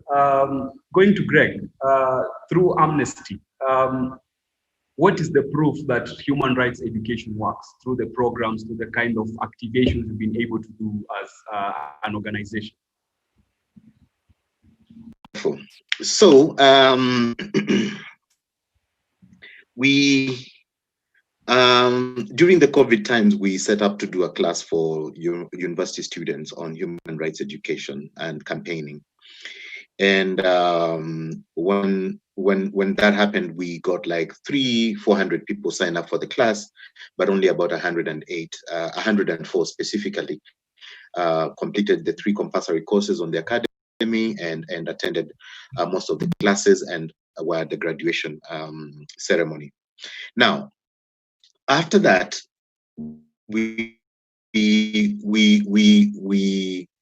watch, what happened, for example. And one of the results of that training was in the University of Nairobi, the administration had already rolled out classes for COVID without actually having a consultation with the students. And so what the student, led by one of the class, the people who were in that particular class, did a petition, and presented the petition to the administration. And the administration called them for a sit down, and then through the sit down, they were able to work together on an appropriate COVID response class schedule, for example, that now involved the input from the students and that kind of stuff. Why am I giving this example? They learned the power of petitioning from the class. They were able to safely deploy it within their environment. It was able to get a result that was desirable.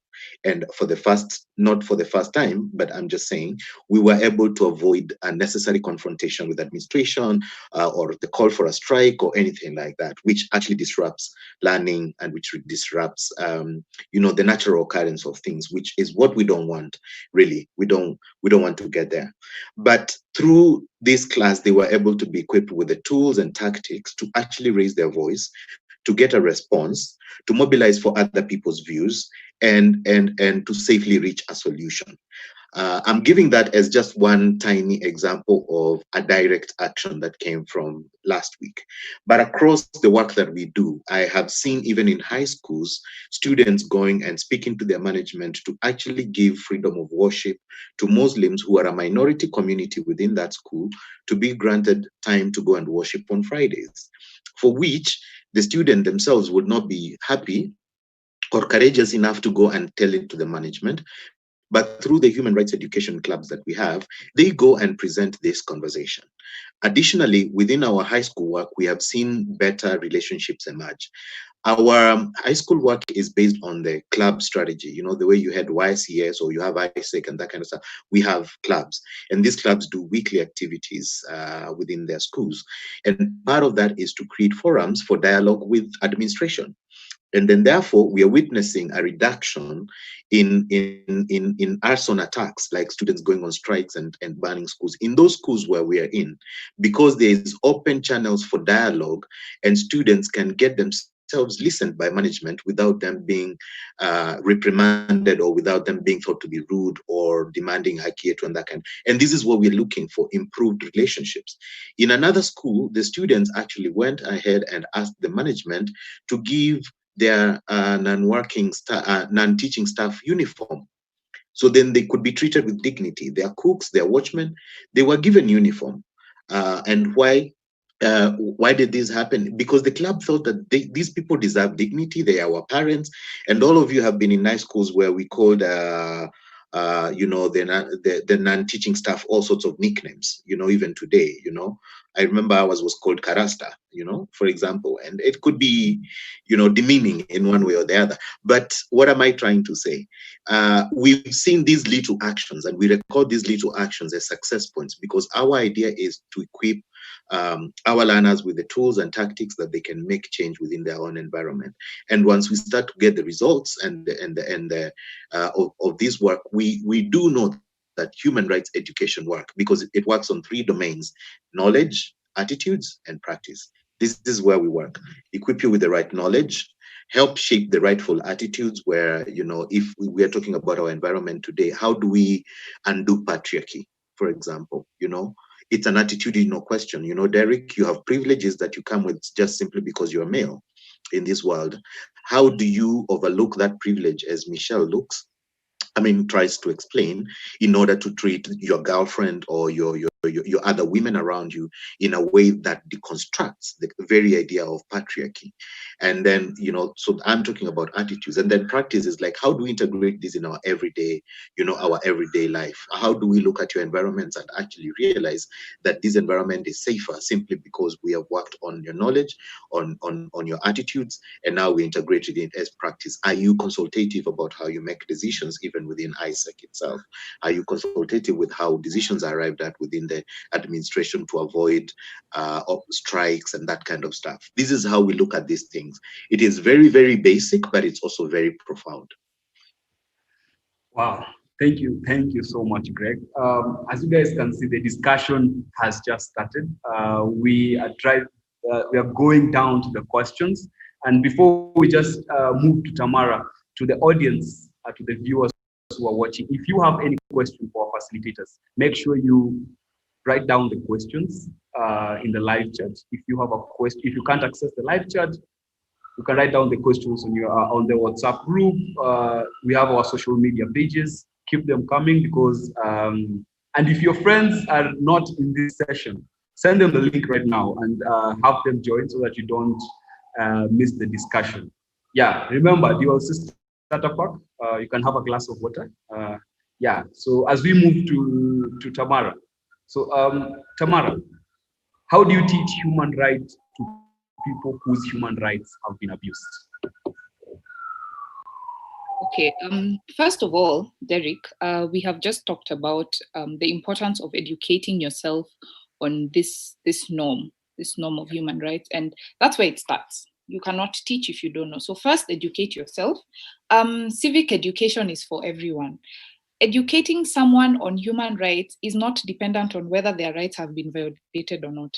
You should be able to educate anybody about human rights. Don't wait for someone's rights to be violated, and that's when now you're rushing to try and heal a wound that was caused. Prevent the wound. So let's just preach the gospel of civic education to both those who have been violated and those who have not been violated. But specifically to answer your question, let's think about listening. Michelle earlier on mentioned that the best way to educate or enlighten someone on human rights is listen. Listen to where the shoe presses most. Listen to this person and they'll be able to tell you that I have been going through this and I feel less human because of certain things that someone is putting me through, and someone is discriminating me because of maybe how I look, how I speak, my color, my race, and then you can pick out what ails this person whose human rights are being violated. So listen first, then enlighten them on their rights and freedoms. Some people may be going through situations that are violating their human rights, but they actually don't know that their rights are being violated. So enlighten this person and then tell them that there's actually something called human rights, and you can go and seek recourse for you feeling like you've been violated and that your rights have been violated. Direct them to relevant bodies and people who can help. Today, if I approach Michelle and tell her, somebody came to my house last night and told me that I cannot leave my house for the rest of the week because I'm a girl and girls are not allowed to leave their house. How will I know that my rights have been violated if I don't even know that I actually have a freedom to move? And it's my freedom and it's my right and it's in the Constitution, which is for me. So enlighten them and tell them that if at any point you feel like your rights have been violated and this right has been taken away from you, you can go to the police station. Go to the closest police station and ask, someone is threatening me, someone is threatening my rights, someone is making me feel less human about myself, and speak to them. Go to Amnesty International. I mean, we have Greg here.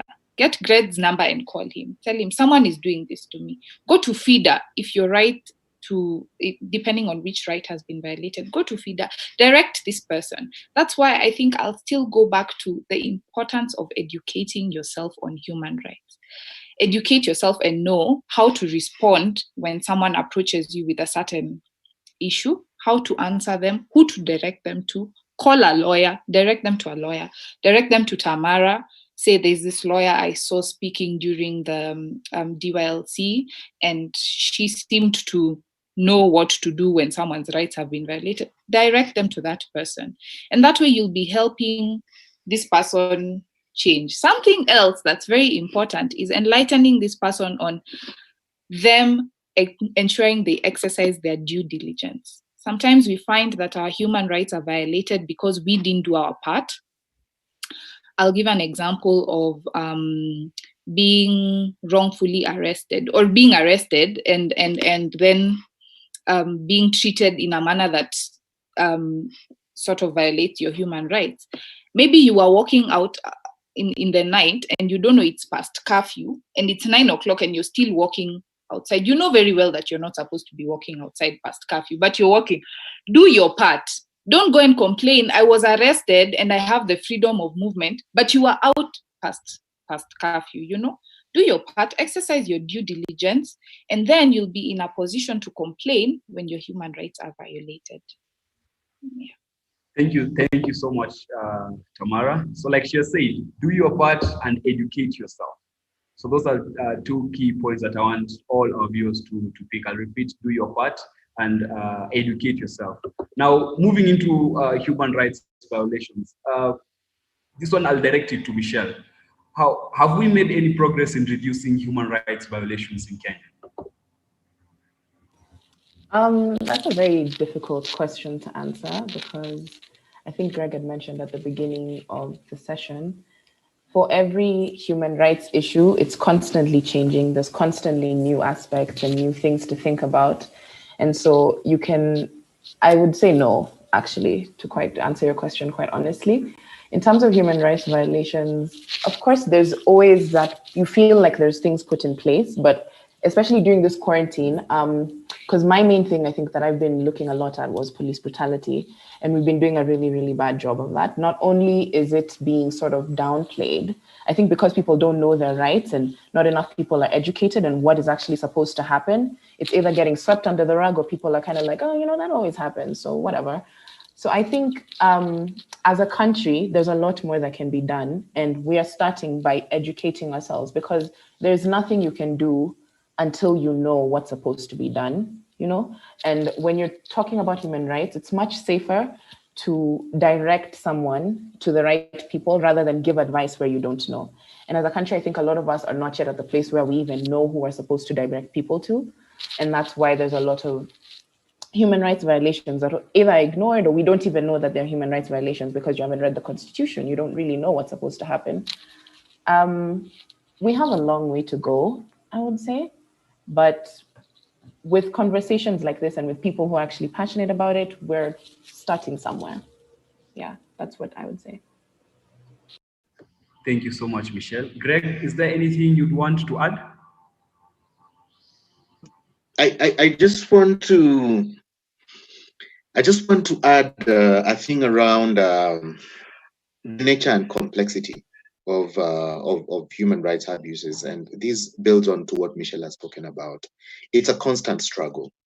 It's a constant struggle.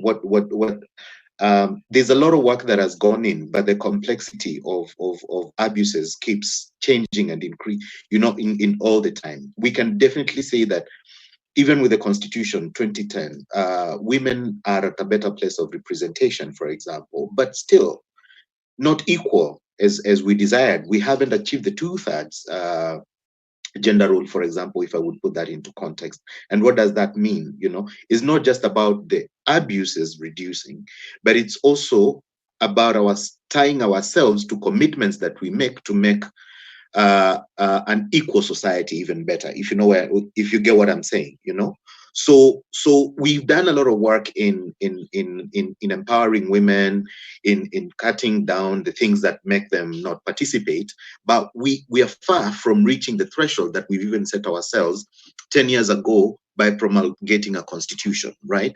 But when we look at certain areas, we can recognize that, you know, there are improvements in the state, in the welfare of people, you know. When you look at the respecting the rights of children, for example, we've made significant milestones in that particular direction, you know. But there's a new problem now that we're tackling that is called border riders, and what they do to girls in between transporting them from home to school, right? That's a whole new area of work that we are now faced with and that we have to do about, for example, when you look in the digital space, for example, right now, I don't know if you guys have watched a new documentary series called The Social Dilemma, for example. Digital surveillance is a new area. Your information is being captured by tech giants who will sell it to marketing and advertising companies without your consent. This is a whole new area of work that we did not anticipate, but we actually celebrated that everybody was closer to accessing internet. And that they would be connected and that kind of stuff. But then again, you also realize that internet is now becoming, almost a basic requirement for you to be connected to the world and for you to get education and for you to speak. And how do we even advocate that everybody has access to reliable and affordable internet? And if you get me clearly, I'm just trying to put into context that these things keep changing. We have made milestones, yes, but we are far from getting to where we definitely need to be, even by commitments of international instruments that we have signed up to, whether it's the Universal Declaration of Human Rights, whether it's the constitution that we've built for ourselves here in Kenya, whether it's gender policies within organizations and institutions. A lot more work needs to be done. We are getting better, but we are not yet there. Wow. Tamara, would you like to? I mean, I don't want to water down what Michelle and Greg have said, but just to emphasize, especially what Greg has said, progress is a very relative term. And to be honest, I feel like there's strides that have been taken, and there's improvement that has happened, really. If you see the extent at which people are frowning at certain things that used to be, certain practices that we used to do before, which no one bothered to frown about, but now when it happens, people are up in arms, complaining and just cannot stomach the fact that a right is being violated. Something as rampant as female genital mutilation that everybody is frowning about. Nobody is happy about it. And maybe 20 years back, people who practiced that FGM did not know that they're actually violating someone's rights. But at this point, if you're practicing FGM, you know that you're violating that young girl's rights. So the extent at which people are frowning at practices, social practices that used to be normal now, shows us that, yes, education of human rights is actually making a change in our attitude, in what we are doing, in the things that, in our practices. I mean, it's making a change. It might be small changes, but baby steps. Small changes will end up building into something very tremendous. And I think we're in the right direction, really. We're in the right direction. Yeah. Wow, thank you, Tamara. Still staying with you, Tamara. Looking at our context as a country, what are the most commonly human rights violations right now as a country, as Kenya? According to you, what are the most commonly abused human rights? Okay. Wow. It's a very painful thing to talk about, and especially thinking that it is happening as we speak, that people's rights are being violated. Let's look at some of the most recent instances, something I'm very passionate about, the right to a clean and healthy environment. I hope we all watched the news when the story was being aired about this industry that has been built right behind a residential area, and the amount of pollution in the air that industry is emitting is crazy. It's dangerous for the people who are living there. That's something I'm very passionate about. In fact, I wrote a paper on a clean and healthy environment, and it's unfortunate that someone would actually build an industry behind a residential area.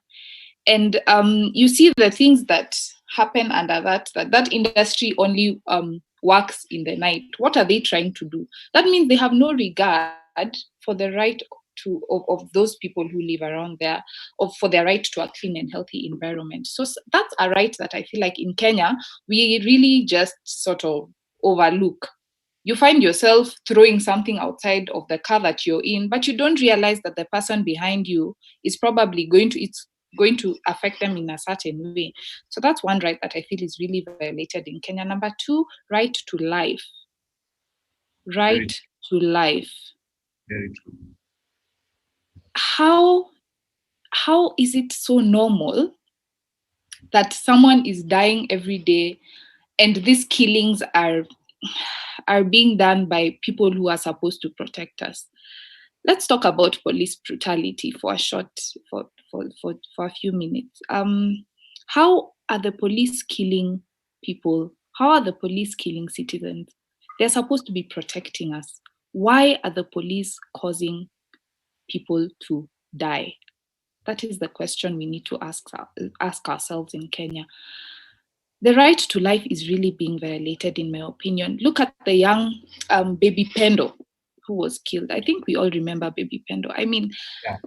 I was reading the other day that the family there's no justice that has been, that the family has received. That's in fact, Article 48 of the Constitution says that we do have a right to justice. This baby was killed by the police, and we all know that. Why is Tamara, while you're there, let me also just remind you, it's like we've moved on. It's like we've moved on, exactly. The young boy who was killed on his balcony. I don't know if you guys remember and you watched that. Why are we moving on from such painful things that have happened in our society? We should still be tweeting as much as we were tweeting on the day that thing happened and that right was violated, because it cuts across. We are all human. We could all be in that position where our right, that certain right, has been violated. Why are we quiet about it? Why are we quiet about it? Right to life, right to a clean environment. I mean, for me, those are the two biggest things. Discrimination. Why are we being discriminated because of our tribe? I mean, I can't go and speak to a certain community somewhere because I don't come from that specific tribe. In fact, for me, freedom from discrimination just caps all these rights. Why are we accepting? To all the viewers, why are we accepting this? Tamara's posed out a very, very important question. To Michelle, same question. Sorry, do you mind repeating the question for me, Derek? The most commonly abused human rights in our country context right now. I think Tamara has said what is the main issue, that the thing that we keep seeing in news and keeps being ignored and people keep, talking about and then forgetting and then talking about again and then forgetting, is police brutality. And especially with the, the new curfew rules and when quarantine was put in place, the mask rules as well. I think it's really accelerated in some places. So I think that would be the main thing for me. We need to talk about why, as Kenyans, we're so comfortable with seeing other people suffer, with seeing each other suffer, and then just kind of being like, if it's not in my neighborhood, that's really not my problem, because that's the main issue. When I remember delving into discussions about police brutality with several people, a lot of the things that kept being repeated is on Twitter, especially, Kenyans are not angry enough, Kenyans are not angry enough, Kenyans are not angry enough. And I think we need to, if you're part of the people who are saying Kenyans are not angry enough, you need to understand maybe it's you who's not angry enough, and why are you not angry enough about the things that have been happening? Because I think it comes down to privilege. I don't care about what's happening unless it's right outside my door. And the truth of the matter is, it could reach outside my door. You really never know how life is going to take you. I think that's one thing that COVID has taught us. You never know. You can be humbled very, very quickly, regardless of how high of a pedestal you think you're on. And the important thing is for police brutality to keep the conversations going, to ask people, challenge yourself daily. Am I talking about this? What part have I played, in trying to at least put a stop to, or start putting a stop to, police brutality? Because you can complain and have these conversations, but if you're not playing the part that you need to be playing, then we're not really moving or doing anything. It's as simple as educating yourself first. And then, for example, there's Police Brutality KE, the page on Instagram. They've been pretty much doing recording of, since the beginning of quarantine, all the people who have been their rights have been violated by the police. You start by educating yourself. Know whose rights are being violated. Know how you can help. There's also so many sort of organizations and everything that have been working on this. You need to find your place in the conversation and go from there. I think that's the most important thing that I would say. Yeah. Thank you so much, Michelle. Moving on to Greg. In addition to what Tamara and Michelle have talked about, if there's anything else you would like to add, that would be really important to us. And just an additional question for you. What are the typical causes of human rights violations?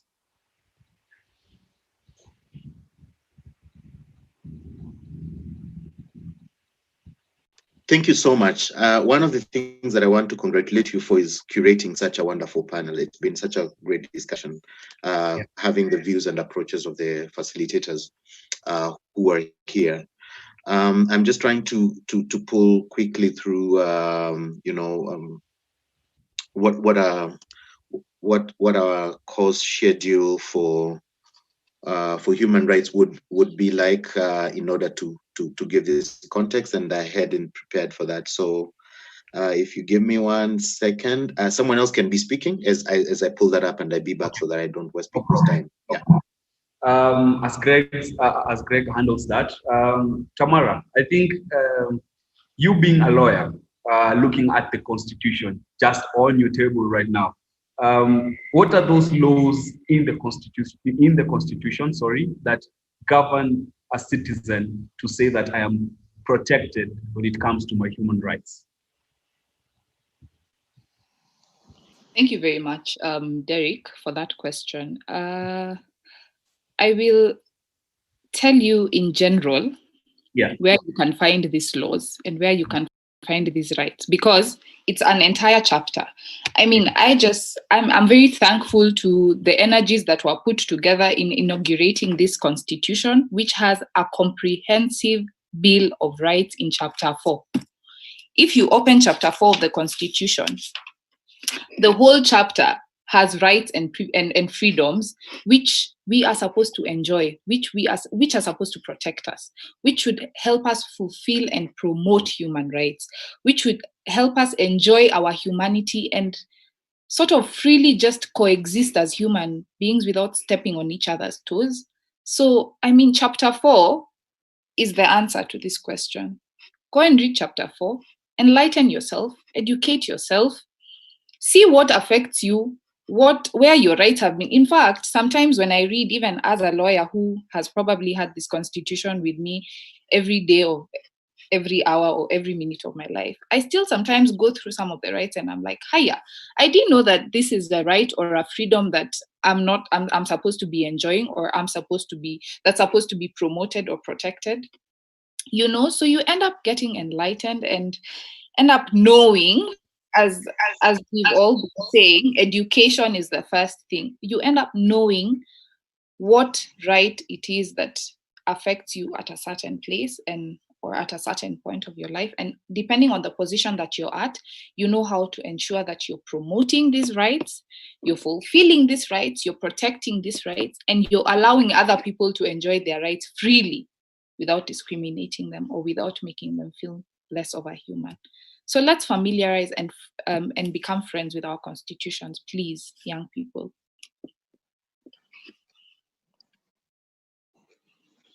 Please, to all the viewers right now, I can see we are a very good number as of now. Let's read the Constitution. I know sometimes there's this notion that Africans don't like reading, but for you to start reading, one of the platforms is that Constitution. So please, Derek, just before you continue, it's something as simple as going on Google and Googling Constitution of Kenya 2010. Mm-hmm. We are always on our phones. One day, as you're Googling or as you're trying to do whatever it is you're doing on social media, search for the Constitution of Kenya, go to chapter 4 and see what it says. It's that simple. Chapter 4 of the Constitution is what we need to get. We need to familiarize ourselves with. So, Greg, I believe you're ready. Yes, and can you hear me? Yeah, I can hear you. Wonderful. So, how we curate our courses is looking at what are some of the important things that you that we need to understand. And I'm introducing this with the expectation that we will be running a call for Daystar students to sign up for X weeks of human rights campaigners training. And so this is just a sneak preview into what that looks like. And so we begin from the very basics, that you understand what is Amnesty International, introduction to our work globally, and the learning resources that we have online. And we progress to an introduction to human rights, where you basically understand the different concepts. As you hear people here talk about protecting, promoting, fulfilling, and all that, rights of the state, rights of individuals, and all that kind of stuff. So we unpack that at this particular introductory level. Then we now grow, like, for example, this one we had curated around identifying and defining COVID-19 human rights issues, because we were presenting this context within the discourse within the context of COVID-19 human rights abuses. But being able to identify, define, and frame those issues within the Constitution or within the international instruments, and I'm sure my friend Tamara would explain. Really, it's how you are able to describe and frame these issues within these instruments that really gets the attention that you want, and being able to identify what is that issue correctly. And then from that, we move on into a section that deals with tools and tactics, like, for example, petitioning as a tool and tactic, strategic litigation as a tool and tactic, lobby and advocacy as a tool and tactic that you can apply within your environment. And so we unpack some of these tools and tactics for the audiences. Like, for example, we believe working with young people, petitioning is such a powerful strategy, because you can mobilize signatures on the digital space to understand whether people care about this matter, present those signatures through an appropriate forum, for example, to the administration. Before you even get to applying a tactic such as public demonstrations, for example. So we go even down to teaching about demonstrations as a tool and tactic, and how to safely organize one. How do you ensure nobody gets hurt within organizing, for example, a demonstration, and that kind of stuff. In these sessions, we invite different people to come and facilitate, people that have experiences in this, like Okia Omtata has used the courts for a long time to push for change. He has so many strategic litigations in the court. So we invite him to talk about what inspires him to do this kind of things, what is his experience, what are the challenges, and that. So in case you choose to pick on one tool and tactic, you're empowered enough to know what are the good, what are the bad, what are the do's, the don'ts, and all that kind of stuff. In areas like demonstrations, we've also invited people like Boniface Mwangi, for example, to facilitate that session and tell us, did the pigs work? For example, and the donkeys and these disruptive tactics that he applies, for example. And then, of course, eventually, we like designing and delivering. This is just a snapshot of what the course outline would look like, for example. But we curate these things to be very relevant to the context of time. And like when I was in the university, we used to argue that some lecturers would come to campus with yellow pages, which is notes that they've written and they've scrolled through for many years, and it's the same knowledge that is not really updated. I think for us, we try to make this as contextually relevant as possible, to bring examples that spark you. But ideally, by the end of our training course, what we need people to feel empowered is that they have the skills to deliver the change that they need. Their attitude has been influenced in a direction that they care about promoting and protecting and fulfilling human rights, and we build a community around us, because Amnesty is a movement of 7 million people globally, and the more we get, the stronger we can get, because also the governments and the people perpetrating these abuses are also getting stronger and different in their ways, and therefore we want you to join a safe environment where you can work with other like minds and ask for help where you're not clear, and also to stand in solidarity, not just with ourselves, but other people globally. So that's just a snapshot of how we curate our learning materials.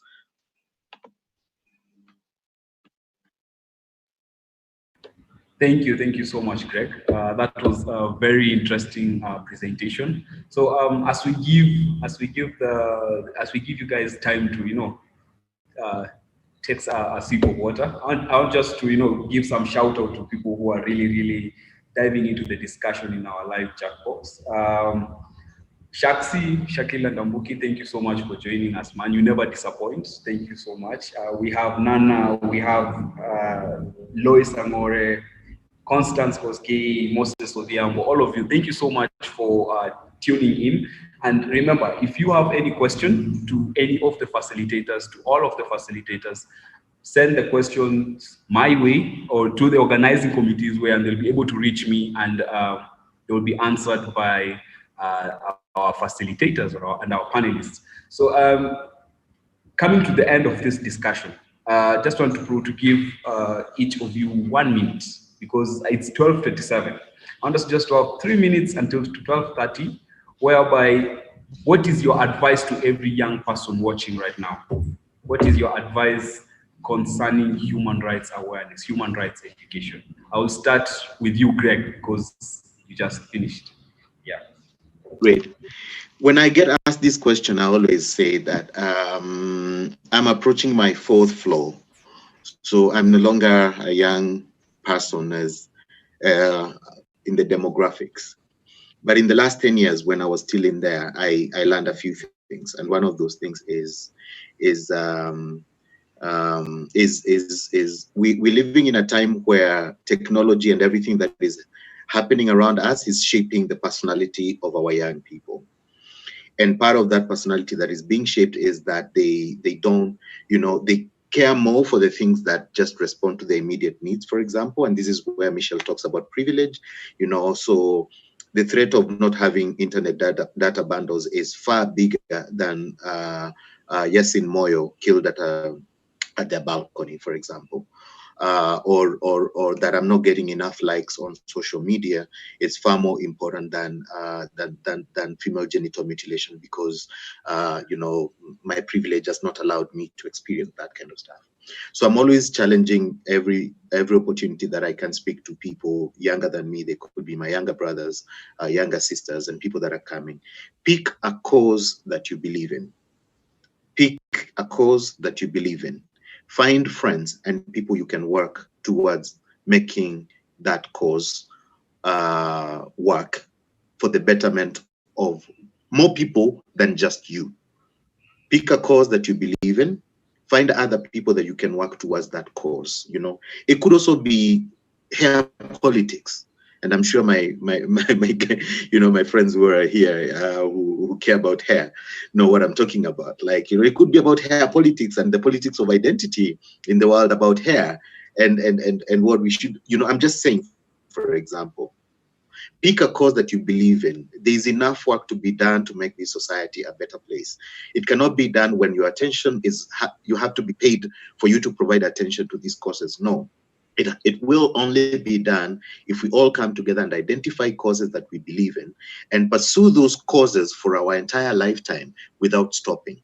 We are here because of the people like Wangari Maathai, who believed in the power of environment and fought through tooth and nail to make sure that we have Karura today.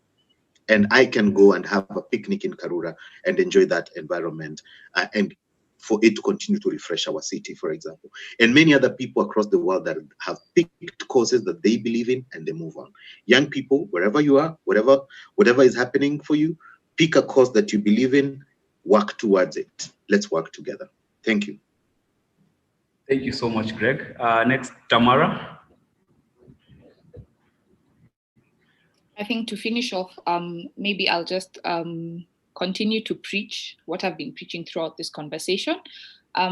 What is your duty as a human being in respecting, promoting, protecting, and fulfilling human rights? What is your duty? What role are you playing? Have you taken up the mantle and said that I am not going to discriminate any human being around me? It starts with you. It starts with me. It is everybody's individual effort that will finally lead us to this one common goal of ensuring that we are all human and we protect these rights that are supposed to be enjoyed by us. It is very personal. It is not for the state to do it. It is not for your friend to do it. It is for you to do it. So let's do it together. The more effort you put, the faster it will move, the faster the ball will roll, and the faster we'll attain our goal. Remember, it is slow progress, but slow but sure. Slow but sure. And slowly we will attain the final goal. Thank you. Love how Tamara gives punchlines in every question. I love it. Slow but sure, guys. That's another one. Add it to your Tamara quotes. There. We'll finish with Michelle. Thank you, Derek. I think if nothing else, I'd like everyone to just take one quote away from this. There may be times when we are powerless to prevent injustice, but there must never be a time when we fail to protest. That's by Elie Wiesel. And I think that's pretty much the main discussion point that we've been doing here. Educate yourself, find your place in that conversation and move from there. It doesn't matter how much you think an issue doesn't affect you. You never know what tomorrow will bring. And you don't have to fight for every single issue at the same time. You just need to find that one issue that you feel has really touched your heart. And you educate yourself. Like Greg said, find friends and you move from there. You should never, ever, ever, ever feel that your life is more important than somebody else's. A society is only as strong as its weakest member. You need to think about the people who are the most marginalized in this country. Those are the people who are the face of Kenya. You cannot say that you're proud to be a Kenyan or you're proud to be a part of this country because you're the one who's facing, like you have a lot of privilege. Like I said, a society is only as strong as its weakest member. We need to make sure that we're all trying to, at the very least, make sure that everybody has those basic rights, freedoms, and dignities that should be afforded to every single person on this planet. You don't just strive to not violate human rights, strive to actually promote, human rights being fought for, regardless of where you are. You don't have to have qualifications. Just find your place and move from there. It's really that simple. Yeah, thank you so much, Michelle. She said, a society is as strong as its weakness. A society is as strong as its weakest member, right? Yeah, so thank you so much, guys. Before we leave, this is the Q&A session. So remember, if you have any question, send it my way. If you don't, and it is late, okay, just send it to our social media platforms. We will talk to the facilitators. We'll talk to Greg, we'll talk to Tamara, we'll talk to Michelle to at least be able to give you an answer if we have finished the discussion. Yeah, I really pray their schedules are balanced enough. I know Greg Mwalimu mwenyewe has a very, very tight schedule, but thank you so much for being here. So the first question goes to Tamara. This question goes to Tamara. In regards to FGM, apparently there is a way that it's done which doesn't put the women at risk.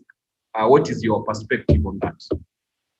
I'll repeat the question. In regards to FGM, apparently there's a way that it's done which doesn't put the women at risk. What is your perspective on that? Yes. Okay, thank you very much, Derek, for that question. And whoever asked that question, that's a brilliant question. In my opinion, does the action or does this practice, this social cultural practice that is done by specific communities, does it in any way reduce the humanity of this lady? Of this girl? Does she in any way feel like she's less of a girl as compared to other girls in other communities? Let's talk about it a little bit in depth. What are the objectives of practicing this female genital mutilation? What are they trying to do to this girl? I think we all know and we all understand why they do it and for what reasons and for what reasons they practice FGM. In your own way, try and think about it. And okay, let me personalize this a little bit. I would not want to go through female genital mutilation at any point in my life because I will feel less of a girl than I am today, because the other girl in that other community is not going through it. So why do I have to go through it? It's a painful process The reasons as to why it is being done are unacceptable in my opinion. But remember, it is a cultural process that can only change as social change happens in the society. So as I said, it's slow but sure progress that will eradicate such practices. In my opinion, there is no way that FGM can be done that does not expose this girl to a risk. There are so many risks that she's exposed to. Is it being done in a hospital? Is it being done by a by a doctor? Is it being done by a qualified doctor? Some of these questions are things that we don't think about, but actually boil down to whether it's actually necessary. Is it necessary? You know, it's 2020 heading to 2021. Let's be a bit, you know, with it. Yeah. Thank you so much, Tamara. I hope everyone has noticed that Tamara has already cancelled out this year.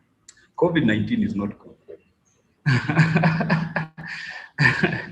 Yeah, I believe that's the first question that we've received. If you have any question right now, type it on the chat box because we are just about to conclude the first session. But I want to say that it has been an amazing discussion, and the three of you have really brought in a very important, we can say a very important direction on different aspects of the session. And I'm really humbled for you guys to take your time to just be with us here. Mwalimu, through our interactions, I know how your schedule can look in a day. Wow. Tamara, thank you so much. Michelle, wow, you've always played a very, very huge role in our local chapter as vice president, now as an alumni, and also taking time to be here with us. We really appreciate you so much. And maybe just before we close, just some small icebreakers. These are questions that come from my organizing committee. They just want to, know you as a person. What has been your biggest learning lesson during this COVID-19 period? That goes to Greg.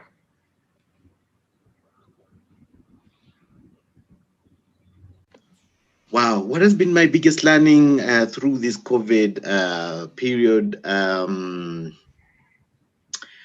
Wow, it's been like how important family is. Very true. How important family is, and how we take it for granted most of the time, and how when it's all dark and gray out there, these are the same people that we go back to. And how much of our energies do we invest in building them, in making them feel appreciated, in making them feel loved, because once there's the lightning outside there, we go back home to them. And COVID, this is what it taught us. We were locked in to sit and face our own fears and realities with our own families, with our brothers that we may not like, or our sisters that we may not speak to that often, or with, and this is the reality that we, so COVID, got me into that reflection point about the importance of family, and how we should safeguard the institution of the family by all means necessary, because there's nowhere else to go back to. Wow, thank you so much, Greg. The next question is to Michelle. What 2 things do you consider yourself very good at? What 2 things do I consider myself very good at? Okay, let me see. I think speaking to people, like personal conversations. I think I'm very good at trying to get you to see where I'm coming from, and trying to explain things in a simpler way. And 2, I really like to sing, so I'd say I'm very good at singing. Wow, okay. Thank you so much, Michelle. Final question to Tamara. Wow, this is an interesting one. I had to just make it the last one. What was one new experience you tried that was completely unknown, or was completely uncomfortable for you when you tried it for the first time? I'll repeat the question. What was the one new experience that you tried for the first time that was completely unknown to you, but was very uncomfortable when you tried it? It's a very complicated question. It took me a lot of time to even just interpret it, but I like complicated. it. Very... that was very uncomfortable. Yeah, or that first new experience that was very unknown to you when you tried it for the first time. Let's see. I think something that I think I had been downplaying for a very long time is the aspect of self-development and self-growth. This is something that I think I have been downplaying for a very long time. And during this COVID-19 period, I have learned that it is one of the most important things that a human being can have with them: self-development and self-growth. It was not necessarily a new thing that I went through or that I have gone through, but it is something that I have made part of me during this time. And the discomfort comes in just when you're about to grow. You know, the process of growth is not necessarily comfortable because it entails a lot of change, a lot of change specifically is one thing that's not very comfortable, because then you're mutating from one person to the other person of yourself. You're growing from one level to another. So it's not very comfortable. During COVID-19, for example, I got into the habit of taking long walks. I would walk maybe for 5 minutes and I'm feeling like, do I really have to? But I realized, what are these walks doing for me? It gives me time to think about certain things that maybe I've been that have been at the back of my mind that require me to give some attention to. It's energizing. By the time I'm getting home to start my day, I'm ready, I'm focused on what I need to do. So the aspect of self-growth and change is something that has, I think that I've learned a lot, that I have exposed myself to during COVID-19, and that I've loved. And I love that it gave me a chance to develop. Yeah. Wow. So at least something positive came from COVID-19. At least something positive has, yes, for sure. Wow. Thank you so much for joining us, guys. I am looking at the YouTube live chat, like people are just happy. People are just happy to have you guys on board. The discussion, the way you answered the questions was just on another level. Thank you so much. So to everyone who is watching, we have come to the end of the first session. And as you can see, very live panelists, very nice discussions. Do not be left out as we go to the next session, which will be starting at exactly 2:05 p.m. And the next session is on police brutality. And we have the Law Society of Kenya, the president of the Law Society of Kenya, Mr. Nelson Habi. That'll be a very, very interesting discussion.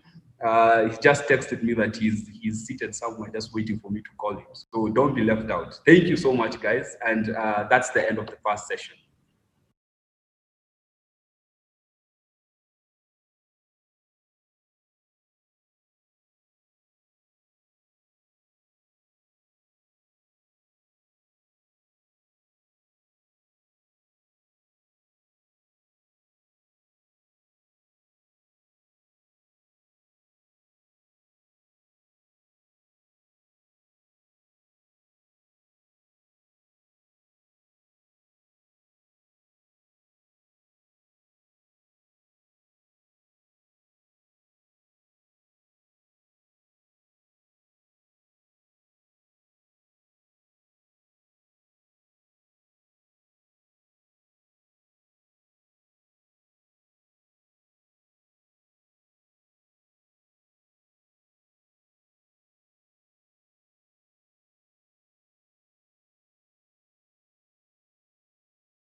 Yeah, it's the last session of the day. So what you will do at exactly 4, so that I can help you. At exactly 4, you can introduce me so that we can clear up the session.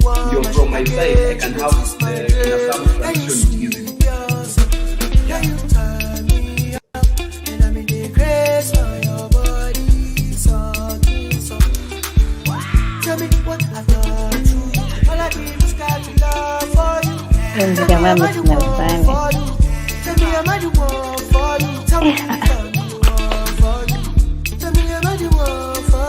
Because of you, I sing this song for you.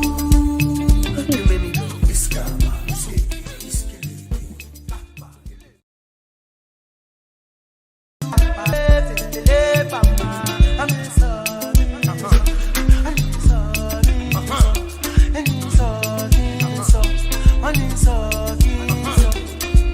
I get a girl where they trouble me, oh. She just a bust my brain.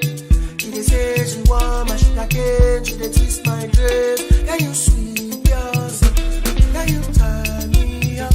And I'm in the grace for your body. So.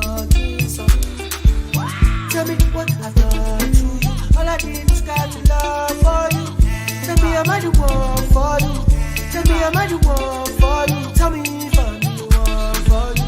I'm the one for you. Because of you, I for you.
DYLC, which in full is Disruptive Young Leaders Conference, is this. We are making ourselves known to the world. We are there talking about things that most other people will not talk about, by making an impact because of it. DYLC is an opportunity. It is a platform for young people to engage.